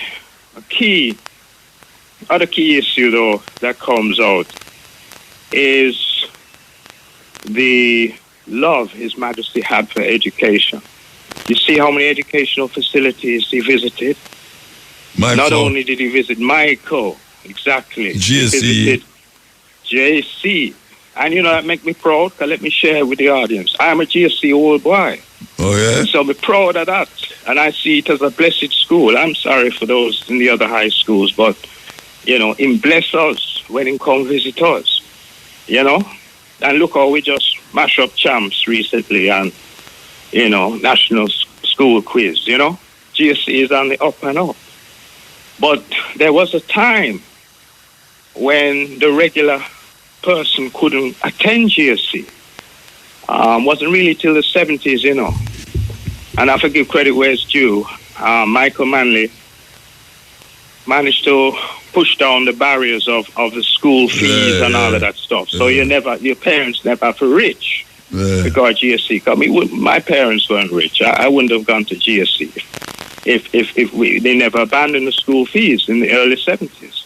So that allowed me to go GSC in the 70s. But, the reality is more to that. There's a lot to learn from the past, and I hope that people listening here are tuning in. And there's a whole heap of celebrations going on, Sister Mitzi, I heard the interview, but she didn't give all of the events that are going on. The Haile Selassie High School, importantly, have been inspired. They do what's called Spirit Week. They have a whole week of activities to celebrate His Majesty's visit. And I'm very proud to say that them get back a fragment, but it's still something of the original foundation stone that His Majesty laid. Them get back a fragment. So somebody was holding. So where it was? It was a custodian for the stone, and he was holding it till the right moment. I'm not going to say his name right now. I have to talk to him and see if he's all right with his name going out on the radio. But he gave the stone to the school in February 27th, actually. I was there. There was a mini handing over ceremony, and the school now has that. And that will be unveiled at a ceremony on April 21st, about midday thereabouts. They'll unveil. It's a fragment, but it's there on this day, April 22nd, 2022. Sorry, April 22nd, 1966. This school is being given as a gift and so forth. Now, there was a problem in a glitch in his trip, so it actually he laid the foundation stone on the 23rd, but it was meant to have been laid on the 22nd of April. But it was laid in April. It's living proof that it's not a figment of people's imagination. His Majesty was here in Jamaica, and he deliberately laid that school, gave us that school, because that was symbolic of his love of education. And also he has said, even in his writings and words, that education is the pathway for the success of a nation. So he so valued education. As you know, he kept the portfolio of Minister of Education throughout his reign. He kept that for himself because that's how much he valued it. And when you read his speeches and his writings, it comes clear. So all the people out there in Jamaica, no matter what your financial situation, value education. Nothing wrong with trying to read a book. Nothing wrong with, practicing your writing or whatever. They call it the 3 hours or whatever at a high school. But education is something we must value and take seriously. And I try and inculcate this amongst the youth because, I'm an educator. But it's important. Our nation will never rise until we have a very educated population. That's why Barbados is ahead of us, development-wise. They have a more educated population overall than we do in Jamaica. So we have to work on it. See? So, Haile Selassie High School unveiling ceremony on the Tuesday about midday. They also are having a lecture, Haile Selassie lecture at Institute of Jamaica on the Thursday from 1 to 3, Institute of Jamaica. Probably start a little bit later than 1, more likely 1:30. But it's happening and it's open to the public as well. That's Thursday afternoon. Haile Selassie lecture. And the other thing is also, on the Wednesday evening, 6 to 8 at Bob Marley Museum. There'll be a screening of the documentary of the 50th anniversary celebrations when Prince Amias was brought to Jamaica, following in the footsteps of His Majesty, that Sister Mitzi spoke about briefly. And as you know, I was also part of that organizing committee in terms of having Prince Amias go from following the footsteps of his grandfather. And that has been documented. There's a documentary. You've seen it. We're going to show a shorter version than you saw, Muta. But that's at the Bob Marley Museum, Wednesday, 22nd. Why would I edit it? Well, just slightly edited, just some parts edited. So it's not much different than what you saw. But it has, so we're talking about an hour and 50 minutes, Yeah? But it's there. Yeah, you've seen it and a few others have seen it. But it's appropriate to show what happened 10 years ago. Yeah. So those who missed the event can get a holistic feel of what happened 10 years ago with Princess Saba and Prince Amaya, Selassie. And let me tell you, he was elated with that trip. Absolutely elated. I even, as it happened, saw him in March of this year, and he was reminiscing about how he loved that trip and meeting various ones and getting a different feel of Jamaica than he'd done in the past. But he'd been in Jamaica twice before, but he said he didn't get that holistic feel because apart from having him visit the various Rastafari mansions, and I should say we deliberately had him visit Baba Shanti at Baba Hill, visit 12 Tribes of Israel over on Clevedon Avenue in Kingston, deliberately had him go to Asante Fox's Church of Haile Selassie, downtown Kingston, deliberately went to Nyabingi over Pit 4 up in Granville. So we took him to the Rastafari community so he could see Rastafari in their natural state, in their places of their headquarters, so to speak. And so he enjoyed that, and he did get to see Minister Grange and Prime Minister Holness, and he met with Portia Simpson, who was then the opposition minister at the time. And he went to Haile Selassie High School. Yeah, we mentioned that. We had a reception. You mentioned it. Yeah, man. So it was, so it's all in the documentary. Yeah. All right? So yes, Muta, we give thanks. So you're on topic, as I said, always on topic, and we love that. See? Give thanks.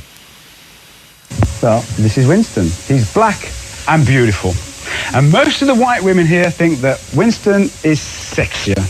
And even worse news for white men, they say that he's better in bed. So, is that why white women prefer black men? Have a go at your seats, fellas. We'll talk to you in a minute. Nicola, is that the reason why white women prefer, do white women prefer black men? Well, some white women do, I do. Why? They're a lot more, what's the skin? What's the what? The skin. The skin? Oh, it's so lovely. Black skin against white skin. What do you mean skin? I've got lovely skin. No, not like black man's skin. Well, what's the difference in black men's skin? Well, if they look after it, it's all soft. It's like chocolate. Like chocolate? Would you eat it, do they, black skin? What, is that just it, the skin? No, it's a whole attitude, I think. What's the attitude? I don't know, the way a black man makes you feel. How does he make you feel? Oh, lovely. In what way? I always feel safe, and I always feel special, and Is that right? Like Karen, I think they are gorgeous. I think they are so physically gorgeous. I think they're so physically gorgeous. But like Karen, I also think it's a physical thing. So what, skin as well? It's not just physical, but I also think it's the way they treat you. They really, really know how to treat a woman. In what way?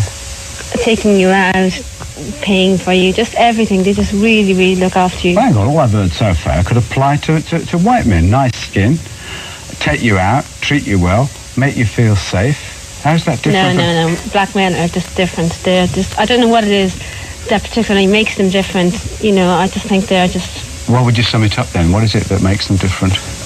I think also it's the confidence that they have that white men don't have. I just think they have just that confidence. Confidence with women? Yeah, and in themselves as well. Kirsty? I really sort of disagree. I think it comes down, or it boils down to the personality, where someone is coming from, not purely for the colour of their skin. But what do you like black men? This is the first relationship I've been in where the partner has been black. And is there anything special about it? There isn't. It's his spirituality, his personality, it's everything. But initially you don't actually see, you don't actually see the personality. So, I mean, I think black men are just gorgeous. You're looking at him there. Is this your partner? Yeah. You think black men are better than white men? They're more attractive than white men. What do white men feel about this, Gary? Well, I'm sure the couple over there have a loving relationship, and they treat each other very, very, very well. I've never had a problem with black guys, white girls, black guys, whatever. I've actually had a relationship with a black girl a few years back, and they're saying white men. We're talking about black, white men. These white women prefer black men to white women. To white men. And white women, both! Well, I think I'm reasonably... And they're saying they've got better skin than you. Physically, They're more confident than you. Well, I think I have confidence. They make them feel safe? Well, I make my girlfriend feel safe right now. She's quite happy with me. We've been together 2 years. I've had no complaints with any girlfriend I've had in the past, black and white. No, I think that's wrong. Black men are definitely better in bed. They treat you right. They take their time over you, where a white man won't. They're too quick to get there and get it over with. Maybe that's due to your experiences in the past. It is. I've been married to a white man as well. I have been married to a white man for 9 years. Go on, Zoe. And then I went back and I went out with a black man, and I still say to this day, a black man is a better lover. Why? My husband was too quick to get the business over and done with, and he didn't treat me right. He used to go out on the piss and do things he shouldn't be doing, where a black man doesn't.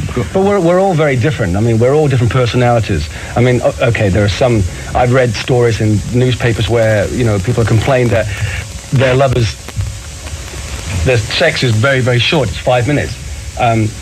I'd like to think personally I please the lovers I'm with, if it's half an hour or an hour or 2 hours or whatever I'm doing, whether it's having a bath together, playing backgammon together, making love together, as long as your partner's happy, then the time is irrelevant. But the idea of a white man being a bad lover, I think is I think it's because you're too quick. You're too quick to get it over with. Yeah, but I don't think it's just that. I think it's the whole thing about how the love making is made. A black man, I think, has got far more rhythm than a white man has. Rhythm. They just in bed. It's just. What's the rhythm? Oh, they can move. It's not I thought the rhythm method was contraception. What you mean? It's the way they move in general. Yeah, definitely. To explain it to me. White men are very stiff, aren't they? They haven't got the go to it.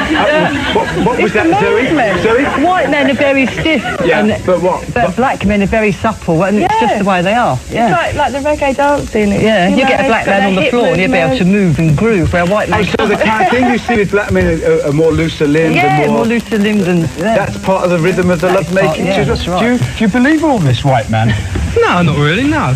So, you can sort of talk about the size and everything, but it's not what you've got, it's what you do with it. Nobody's said anything about size. It's what it's born down to. No, it isn't. They didn't say size. No, but in the back of their head, that's what's there. Oh, is it? No, Nicola? I do think that's a fallacy. I do think that's a fallacy that black man's got. I like the way she's stroking his knee. Okay, go on. Right. Well, in my personal view, I do believe that we do have more rhythm than most white guys. It's evident when you see them on the dance floor. They have not got any rhythm, and that is basically on a general consensus. There are a few that can dance. Now, I think it's also true from what I know. Yeah, from women that I've dated, etc., and women that I spoke to. White women? Yes, indeed. They do say that they preferred being with a black man. Why? Why? The whole concept. What's the whole concept? Well, all right, then if we're going to talk about it, we're talking about rhythm, we're talking about length, we're talking about size. Yeah. It's not right, the whole job. It's what you do with it. No, that's right. This is not fiction of what I'm talking about now. I'm talking about what people have told me. This is and what I've given. Is that a white woman? I was married for 12 years to a white man, and he was well endowed. I lived with a black man for 5 years. God rest his soul, he died 5 years ago. But he was just as well endowed, but the way he treated me. I'm a rather large lady and he was a rather slender man. And it was his personality. the way he treated me as a person, as a woman, and what more can I say? He was good in bed. But that's not the... So I didn't go with him because his ding-a-ling was bigger than a white man. No, but that's not what I'm saying. That's not what I'm saying. Go on. No, I look at it as, right, I mean, I've been brought up by a black family myself, yeah? I'm white, but my foster mum is black. She's from New Kingston, Jamaica. Right? Now, the way I look at it, a black man is no different to a white man. All right, one thing I can say is right, is, yeah, they've got more rhythm, they have got more move, they do take care of their skin a lot better. I'm not being funny, but I do see that. Black men do take care. Yeah. What, their skin, what they use all of it, they on it? No, they use cocoa butter. A lot of black men use cocoa butter. A lot of black men use cocoa butter. Sunflower oil. Well, yeah, I personally, you know what I mean? A natural person. Concepts, may I tell you. Concepts. Anyway, yes, EL. EL? Yes, EL. Yeah, blessed man. Blessed me I dream. Brother Mota, blessing. I'm English artist, Jaja Youth. I think you're supposed to hear about me a little, you know. Yes, sir. Is with me there? You not listen to the reason why I go with the people, them? Yes, I. So, I did a listen. Yeah, with the gentleman and the Rastafari thing, you know. What? Yeah, I was... Yes, but I have a... No, hold on. I recently just a while ago with some young people, both black man and white man. Which one them prefer? May I ask if you're listening? May I ask if you're listening to? Yeah, I was listening. Okay. All right. Yeah. Yeah, so where's you now?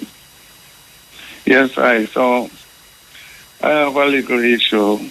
You know, I invest in a fishing business in Jamaica, down in White House, Westmoreland.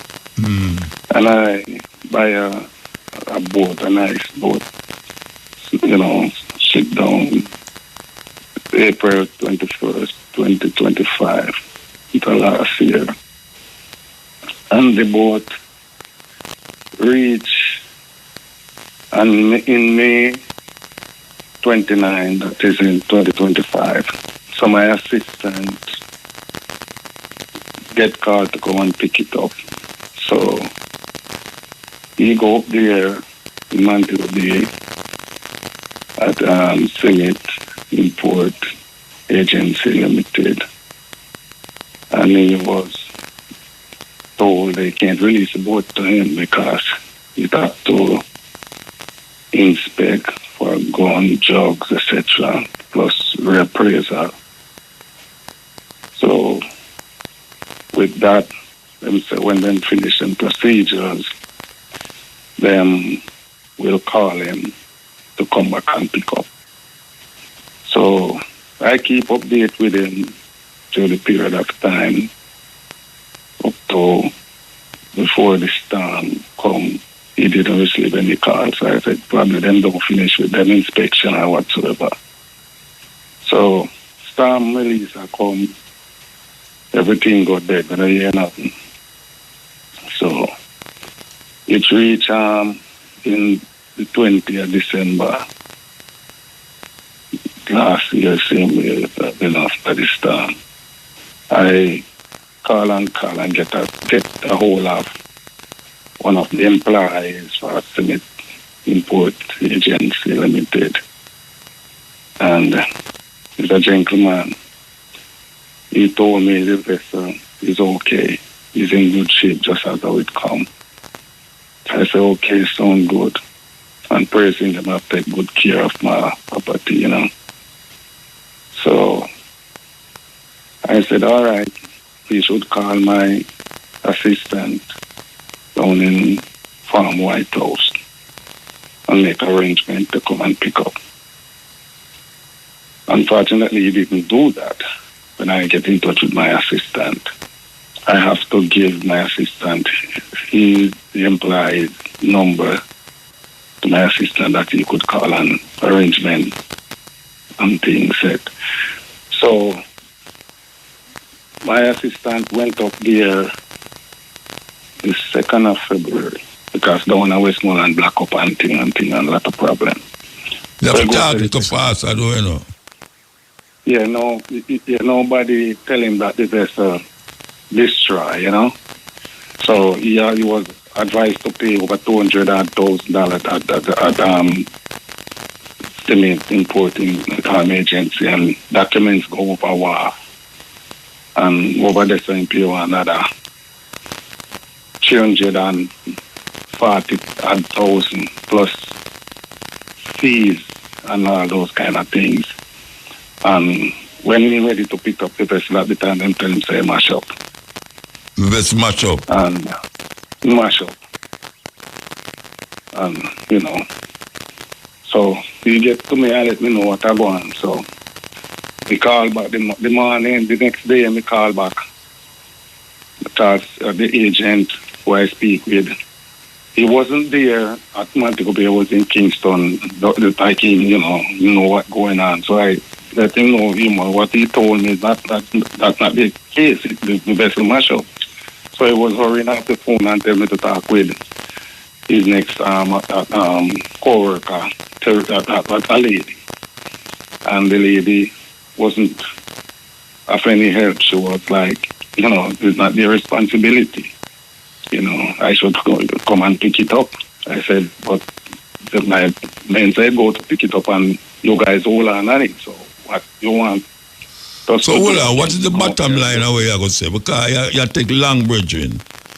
What is what you try to get across? Like them not giving me back anything. They collect me over 700 and so you check a liar. You check a liar. I check a liar and I put it to the liar. He should call me back. No call back. So I try to help myself and move around, get in touch with Mr. Paul's office. And it's like spinning around.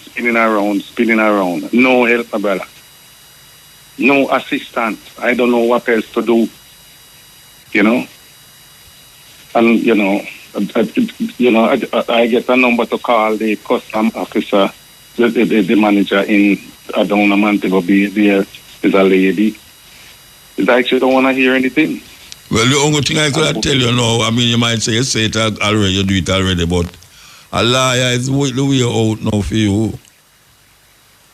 You have to get a liar, Bridget. I deal with one of them and boy, it's like them should call back. It's like them no calling, but it's like I don't know, brother. So what you expect to happen? I know you call the channel, you call the program now. What you expect to happen? Why you call? Yeah, well, I just want to see if, someone could hear me and can, give me some assistance to even get back some of my money because the best now is a fishing business I running and I have a couple of workers waiting on me and all those. So the only thing I could advise you now is keep calling a liar. I don't know where to tell you. I mean, sorry to say that we are about. It's like it's spinning around from corner to corner to corner to corner, from right round in circle. And so I say I have to. I try to see if I get it a talk with you and someone who hears can hear my views and something can happen because we're trying. How long now this go on, Bridget? How long it go on? It go on from from May when they go to pick up the boat that did the 20th. May last year? May last year to February 2nd because we go there May the 29th. My guys them go there and them hold on it. So they might check it for drugs, gun and all of those things. Yeah. Then, and them should call him back to let them know when it's ready to pick up. So them not check it, them not check them for drugs yet. Them still are checking for drugs. So them not check for drugs and gun. And reappraise. From when them a check for drugs? From when? From May? From last year May 29. How much time you go down to go check them? How much time you go down to go check them? How much time you check them? Cement import agency, they are the ones say them with custom that they check in for that. For drugs, gun, and rape rates. Yeah, so from them time, they don't check it yet. Well, until a Hurricane Melissa come, we don't hear nothing. Hurricane Melissa come, I'm the one who have to reaching out to try to get someone. You know, everything go dead, and I eventually get one of the employees the 20th of December.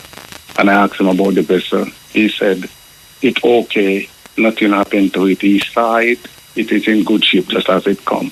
Just to know that it destroyed, complete. It mash up? They urge me to mash up, and them urge me to send money to go and pick it up, rent, hire vehicle, pay over 30,000, hire vehicle, go up there. No one. No, Bridget, you need a liar, man. You know, them collect my money and over wharf, them collect the money, and no one say mash up. No one say destroy. And now it's like I'm on my own, and boy, I don't know what to do. But that me say you need to find a liar. My over 700,000. I know you say you find a liar already, but you need to get a liar. I try. I could say Mr. Sinclair, I try, but you know, they should get back in touch with me going over a month now, and he said, well, he read what he asked me, he actually text me and asked me what is the nature, and I write it out in a text to him, and things. He said, okay, when him read it through, he'll call me back. Call me. Never call. Nothing. So I just trying to use my knowledge to move around to talk with necessary, you know, people who, you know, government. Yeah, well, that's me I say. I don't know what to tell you more than to tell you, say. Well, you really have to go find a liar. You know, it's just terrible. Yeah, I know. You know, it's just terrible. I know. You know. So you're going to look a liar, you're not going to look. I give up on that. They are trying to see if I can help myself and, you know, try to help other people. Even the food I send down there for the people, the same guy that Summit Import Agency employ, tell me to send it in his name. He will get it clear and take it to the people in Westmoreland. And that man, it seems like he did want to take the shipment. He go to Kingston. I have to go through the Mutabaruka to get it clear, transfer over, and a whole lot of things. And he distant himself, like, you know, it's a whole lot of things, my brother. Yeah, all right. You know. Once again, now I'll tell you, see if you can't try and get a liar. There must be a liar out there where you can show your case to, and then respond to you. Yeah. You understand? It's hard to get, it's hard to find. I know, but try still. Try. You have to still try. Yeah. Like your things in danger, yeah. You have to keep trying, man. I have one, what I put on a case with, you know, family member, I you know, try to help them, but put property of mine in their position to take care, because I'm overseas. I'm not giving up my country. So, you know? So where you call from? Boy, I'm telling you. Where you know, you calling from? Where you calling from? Take it away. You know, where you calling from? I'm calling from the United States. Where it is? May I tell you? So you now come out, you come look about it, man. Take for my car, take for my money. So maybe you take for you need to come along and come deal with it. Yeah. You see, that person, I'm my sister, you know. No, more me I say no matter. I say maybe you need to come along and come look about it. Come deal. That's what a lot of people say. Don't trust nobody down there. So yeah, but you need to come along and come look. But think of Jamaica you're there. Because, you know, you have to take care of the music business, and then. Yeah, but I think that Jamaica you're there talk about this thing. I mean, I'm not firing you there. Yeah, man. I mean, you're just a youth, man. Yeah, but you need to come now and come deal with it, Bridget. Yeah. You need to come now and come look at it. We have to move now, though. We have to move here. Yes, I. Thanks to listen out to me, and hope you know, some help come through, you know. All right, give thanks. Glory, break time. Yes, this is the Cutting Edge on RFM. Yeah. Yeah. Let's love Mutabaruka. Yeah, man. What, man? With strength, that. Question. What's the difference between inspiration and integrity? What's the difference between inspiration and integrity? Mm-hmm. Integrity, I'm not for doing inspiration. Inspiration is something where you acquire through understanding of something. Or your knowledge of something inspire you to do something. Integrity is a what you call an action that is seen as what we call it good. I don't know how to describe it, but integrity is when somebody have things in them where it's acceptable, for a good level. Integrity is a good acceptance of good things. What do you say about that? Integrity, I agree with that. Inspiration, but I check it. Something I learn at school. No, you don't have to learn it. You don't have to get inspired at school. Most of my poems when me write, when me get inspired, I know school me get it from. Yeah. It's a thought where come from in between, Huh? A thought will come from internal between. Yeah, you dig yourself and you get inspiration. Huh? You go in on yourself and use your brains and figure it out, figure out. And you get inspired to do something. Some people write, some people invent things, some people just sit down and feel good because I'm inspired by the sound, our environment, the sound, the feel. Make it inspired, but integrity is different something. I'm not for doing inspired, I'm not for doing integrity. That means integrity. Eh? Integrity is a form of learning by someone teaching someone things and gravitated to it. Integrity is what a man show to others to say yes. Yeah. It means worthy of something. Him just worthy. Yeah, I have them man, I have it clear. So why you ask that? Why you ask this? Because one man, like how you differentiate it, because I don't want to see in that life as a man where I have so much light within life can differentiate the things and share it out with ones and ones. One can know the meaning and the difference between the two words. Yeah, well, integrity I'm going to do is like, integrity is, you have a certain position where it makes it seen as good or honest. You know? Yeah. You have a principled way about you. Yeah. Yeah, that to me is integrity. Yeah, man. But, I don't know about how honest to come up in that. Yeah, right on the top of that. Yeah. Mm-hmm. Not honest, inspiration. I don't know how inspiration come up with that. Total different thing that. No connection. So at them least don't to have me. no connection.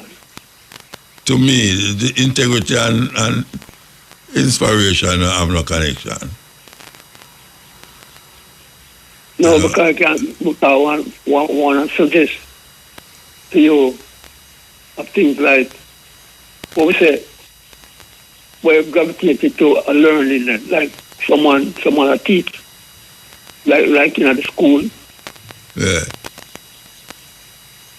someone that they teach youth them something, where them can, where them gravitate to. But one is a inborn thing, and one is a thing where you learn from. Integrity sure is like you're honest. Yeah. You have a certain honesty about you. People look for you and see a certain honesty in you. Right. That is integrity. To me, inspiration. A man can be inspired to do terrible thing, Yes, that one I say. As me I say, when I write, most of when I write about, I write it off of my inspiration, my views, my how me conceptualize the things around me or in me. I write accordingly. Yeah. I'm gonna write something that is not what we call now. It's not integrity. You write it because of integrity. No. You write it because you want to write that. You just get a feel of something. Yeah. All right, sir. You just bring it forward in words. Yeah. And in deeds. Yeah. All right. All right, we'll move. You're strong here, sir. You gone? No, Mama, there I said we are man. Oh, I think you're done, man. You're not done, man? No, we're not done yet. So what else you want to talk about? This thing I know with the clash thing we have gone with the people them and the stamp system. Why we clashing we are going with what? But it's really the whole same thing. It really get rough and bad, some people. What you talk about? Me not hear you good. I said the hurricane system there. Which hurricane system? We're gone. Melissa? Yeah. Yeah, what you talk about it? I said right now some of the people them getting a second dead. Yeah, we hear that. Them just up and down like a wandering sheep. Them don't know what to turn or who forgot or all kind of things. Yeah, but them tell them who forgot to still. No, but we know. Them they tell them who forgot to. They will set up certain place. They know that. Still, although them say so. Because you can see it day by day as we go by, And like I hear things we are talking about here, that's something we see and experience it. So we need to look more humility amongst the people them who deal with it so much. Them to me myself people some people can't move. Or some people up in the hills and them places with them all know they're falling and tear off on the house. They need better coverance, man. Yeah. Better assistance. Yeah. Get it for them, All right. Agree. Yeah. But no cure better it is, people will say no better, No cure better it is, people will still say it needs to be better, more better, most better. We know all of that still, we know all of that. I go on with it. You feel it knows it, everyone said a bird not there, But at the same time, things can get better. People. Yeah. Yeah, man. All right, sir. We're going to move. Yeah. Yeah. Okay, this is the stepping, see them going to stepping radar. This is the cutting edge at IRFM. We want to play this, but it will take too long. We can't play that one day. Cannot play that one day at all. It was too long. So we have to find something. I saw.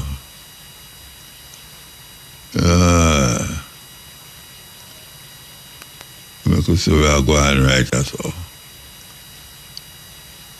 All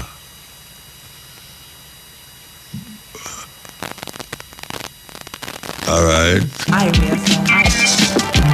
Yes, Ian. Ian. Okay. Muta. Yeah, blessed man. Them say Salam tonight still in brother. Sheen Clark, Davin everyone, all the crew of Irish, big up on yourself. Yeah, Jaron thing. Wait, hold on. Sheen, I went to something tomorrow with the herbs thing. What time? I'll go and check back the time, I'm not sure. Yeah, all right. Yes, Bridget. Yeah, you don't know. His Imperial Majesty Emperor Selassie the First, and I give thanks and praise for life, strength, and more. All the people in the diaspora worldwide want them to know, say, I preach the word of creation, the fullness of life, to all aspects of the matter. Now, as you don't know, we come with a program, say, Rastafari. Yeah, I had the voice, I had the output to make people know what it is that I supposedly, justifiably should be doing. In the context of the fullness right now, them having a debate about recognition of Rasta. I don't even see the significance of such holy for argument, because I have lived it from a youth till now, and the recognition of Rastafari is worldwide based upon the presentation that Rastafari has given to the world, not from any governmental order or descript of the matter. I have requested from the Honorable Minister of Culture, Ms. Grange, which I consider to be one of great, I would call the word sublimity of aesthetics, performance within the duties of the culture. Yeah, the credit there. But them still not give it the benefit of the marijuana as a viable economic way of our lifestyle. So them still not give it the fullness of it. Them say, yeah, well, you can have, maybe, you can have 2 sticks of weed in your pocket and a policeman is supposed to lock you. But that's not what we request.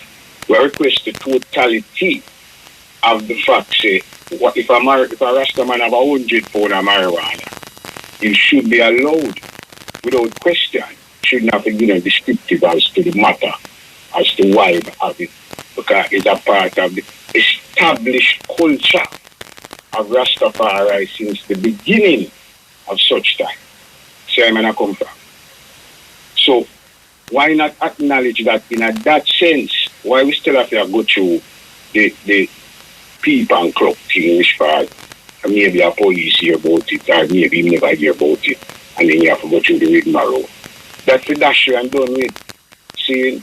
So that is one of the things I want them clarify it to a certain extent. We don't have to even think about it. We don't have to think about it. It's our economic base, just like how the Arab them have oil, and some other people have with them have, and people have backside over so on. Whatever it is, them have for them economic base. So I and I as Rastafari culture would like the government of Jamaica to give with that. See me I say?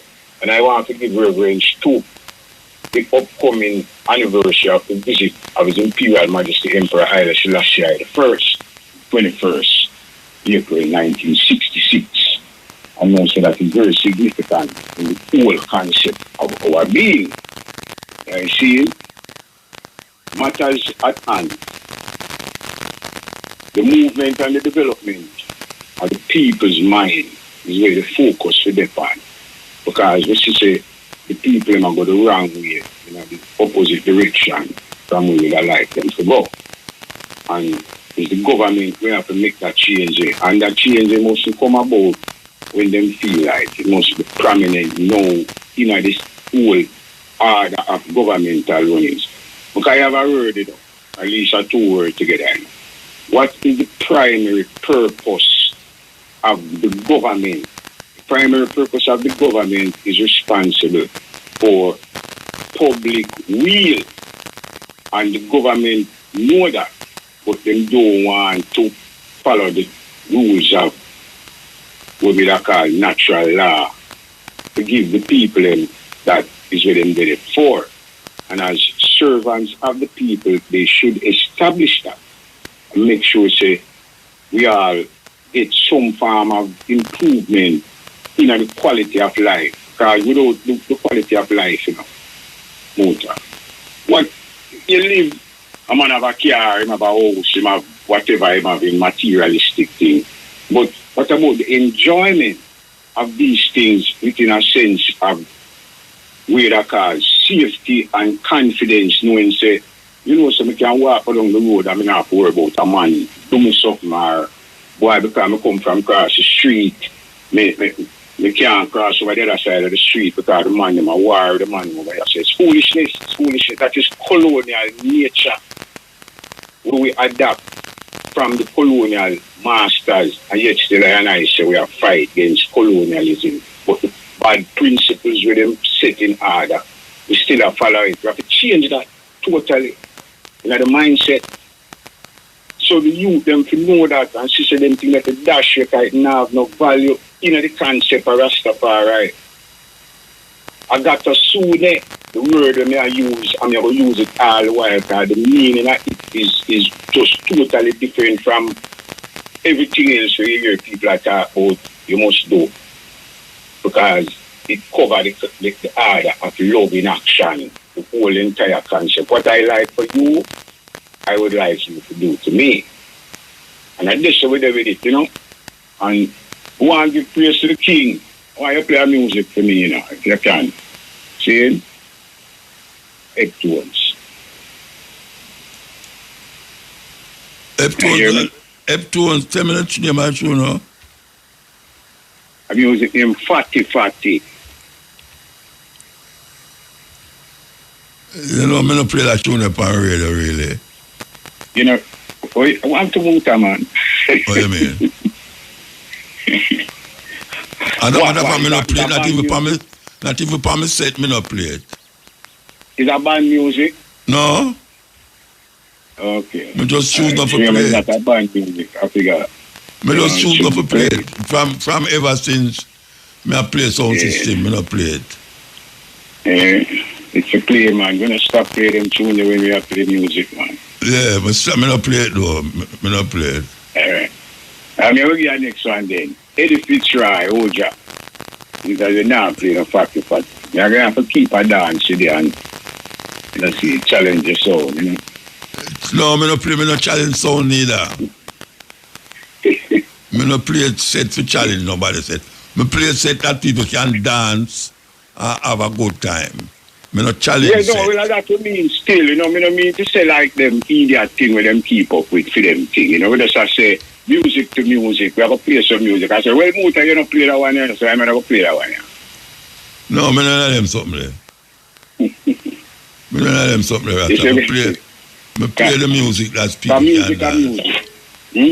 I play with all three set, them play half hour, me play half hour, the next play half hour. And some play, but I said the thing. I just like preference, I just like preference. Yeah. Well, I see me with the Fatty Fatty. Me listen to Fatty Fatty from my youth.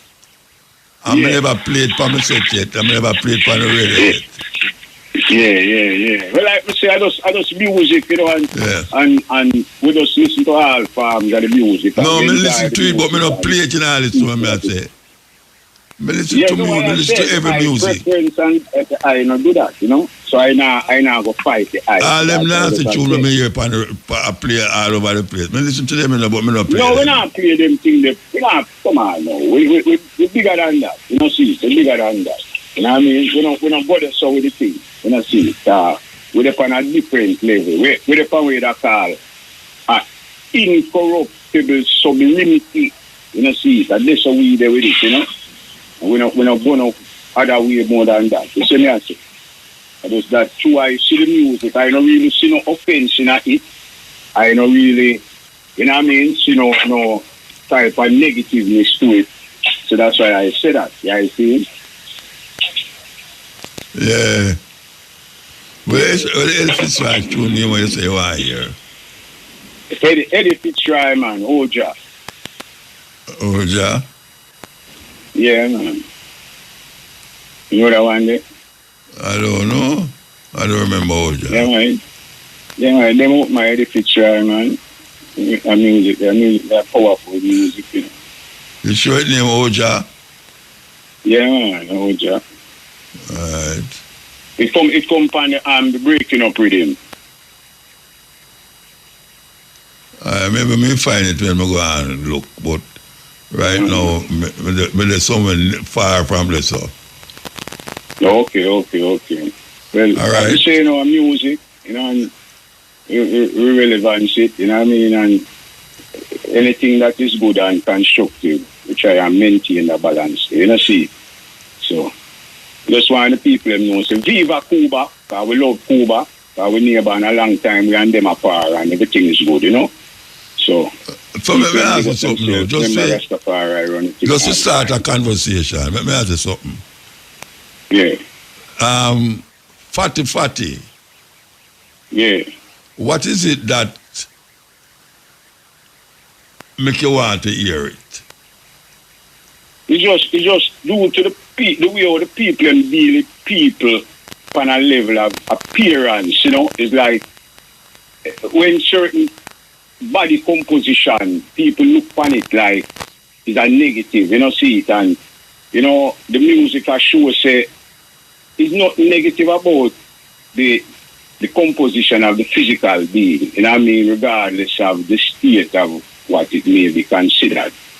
So, you know, I like to big up the people, especially but you intellectualize it, man. You intellectualize it. No, but I tell you, sir, the man talk about a girl. He might talk about a fat girl or a lushful looking girl where when him trouble I feel so nice. Yeah. See me I say. So it's like I say in the world of modernity and modern things. Is most of the people with them admire is the slim thing them and thing like that, you know, the models and all these other things. So I say it's like the fat girl them get overlooked. So I say boy that play a music appreciative of them to make them know so listen, they are up there same way as the word I use to describe them is pulchritudinous. You see me I deal it. So in the eyes of I man personally I consider them to be an art, to be admired. An art? You see where I come from? An art, yeah. You know, something you admire. No, me you way I say. Yeah, no, that's an art. Yeah. you see a work and you look for it and you say, yo. Yeah, but I woman at work. I know, yeah. You can't say what you want to say. You can't say what you want to say, but you know. Yeah. All right, this is so me now going to play the fatty. I'm going to play that one, yeah. And I hope you can accept this. No, we accept it, you know, because music, you know, Muta, we love it like how you love it, you know. So no, listen to me now, man. I know, but I don't want to disappoint you.